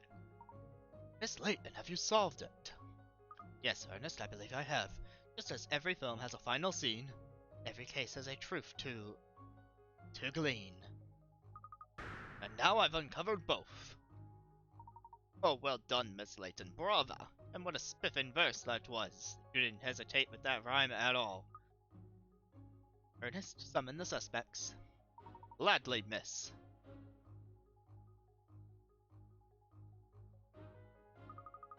Thank you all for coming, everyone. I have finally ascertained the truth about the stolen kiss scene. Really? You have? Who did it? Come on, spill the beans. I want to know who did this to me. And how? That's what I want to know. When was it cut? Tell us, Miss Detective. Put us out of our misery. Momento, Katrielle. Why have you asked so many people here? It's clearly obvious that most of them couldn't have possibly been involved. Oh, it's much more fun this way. The more people, the more tension. I agree with Miss Layton. She's a born performer, that woman. Oh, this is so exciting. I couldn't miss a show like that. As mayor, I have a vested interest in the truth. As the head of the Seven Dragons, I feel obliged to see this case through to its conclusion. Don't need me, mine a rope. And I don't really care what happened to that scene, can I just go? Come along, Miss Layton, we're all dying to hear the truth about this case. Not rush, this is the detective's moment of glory. True, if this were a film, I'd be having a good suspense track running in the background to really draw it out. Exactly, now let's get to the case. This was an extremely strange affair from the outset, a final scene stolen from a film on the very day of its debut. Be the truth behind it. No doubt you all have your own theories. But I'm not exaggerating when I tell you the real truth will make even the most outlandish theory seem tame. Because you see, the truth is always stranger than fiction. Okay, Cat. You actually know who did it. Alright. Wouldn't let me milk it, could you?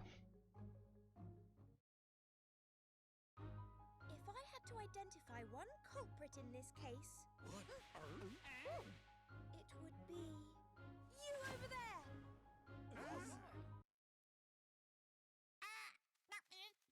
Didn't do it.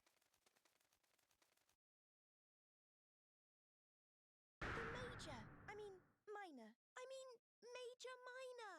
By the way, if you didn't catch that pun, his name earlier, then let's give it up once again for level 5 localization.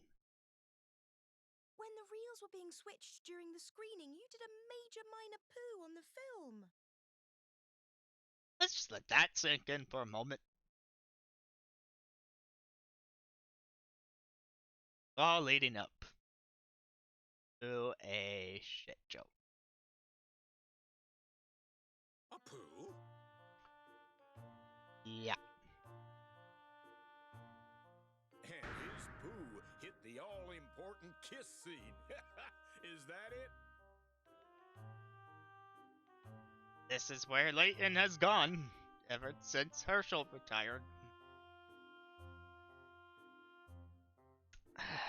Yeah. bit of bird poo could easily be wiped off the film. Would everyone please stop saying poo? Indeed it could, Mayor Loanida. Which is where the second guilty party in this escapade comes in. All the equipment here has just recently been upgraded. Mr. Frames cares for his projection machinery so deeply, he couldn't bear the thought of running a soiled film through it, even if the excrement had been wiped off. So he cut the infected scene out of the reel altogether. So it's his doing then? Yes, but with the Major resolutely denying everything, it's going to be hard to make it stick. Oh, poo.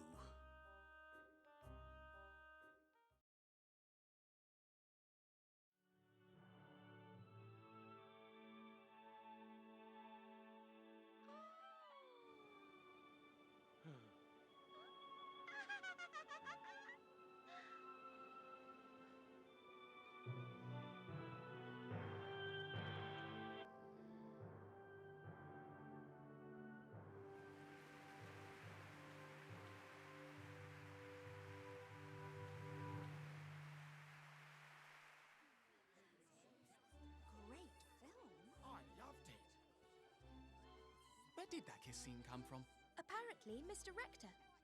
He cut in an old scene of his own to replace the missing one. It's a clip of himself kissing his lover, shot a long time ago when he was still just starting out as a cameraman. Foxy. Secretly, it was supposed to be a film about his own love affair. So, the clothes and everything match the style of the other scenes perfectly. That's how he integrated it so seamlessly. That was not You want to seamless. hand it to the old dog. It's a very moving scene. They made it very Yes, clear that it was because just it's full cut of in. genuine emotion. They weren't acting. It was true love. If only someone would give me a kiss like that. Just imagine. What? Absolutely teasing him. Oi, Pinstripes, what are you imagining? Nothing. I was Just just... what? Spit it out. No, What, you dirty mongrel?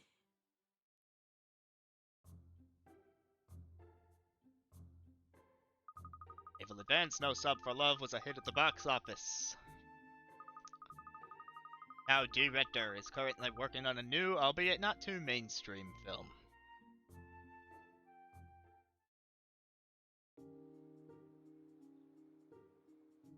How is it? You always stumble on the answer in these cases. Stumble on? It sounds like you think it's just luck, Shirl. Well, isn't it? Not at all. The truth is, Miss Layton makes logical but instinctive inferences.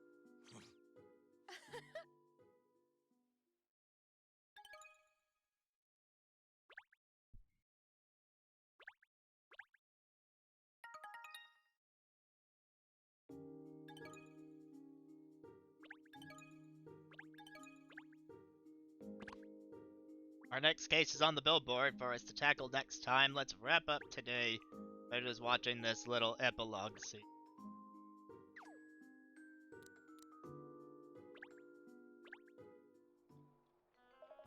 Alright then, Major, it's time for your daily speaking practice. Arr. Did you say something? More speaking, more speaking. Huh, you're hungry to learn, eh, Major? You're so clever. Alright then, let's start with something easy. Seymour's cool. Ready? Just copy me. Seymour's cool. Full. Seymour's full. Seymour's a fool. Oh, of course, you didn't say Seymour's a fool. You said Seymour's full.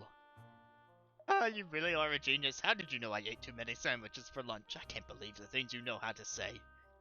Really a fool. Really a fool. Right, I really am full. I wish Mom hadn't packed so many sandwiches. Alright, let's try something else. How about Seymour's the best?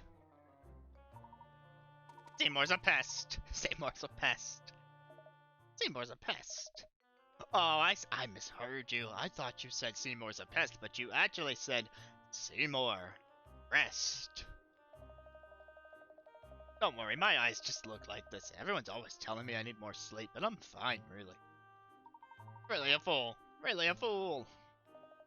You are amazing, Major. You can say anything. Almost like you understand.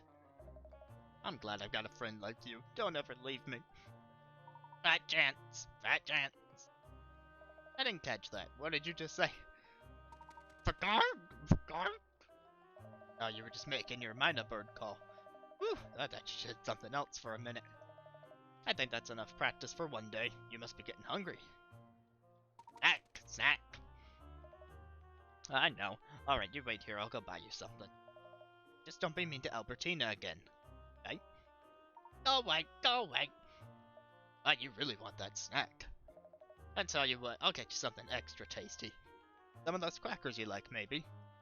Crackers! Crackers! Seymour's crackers!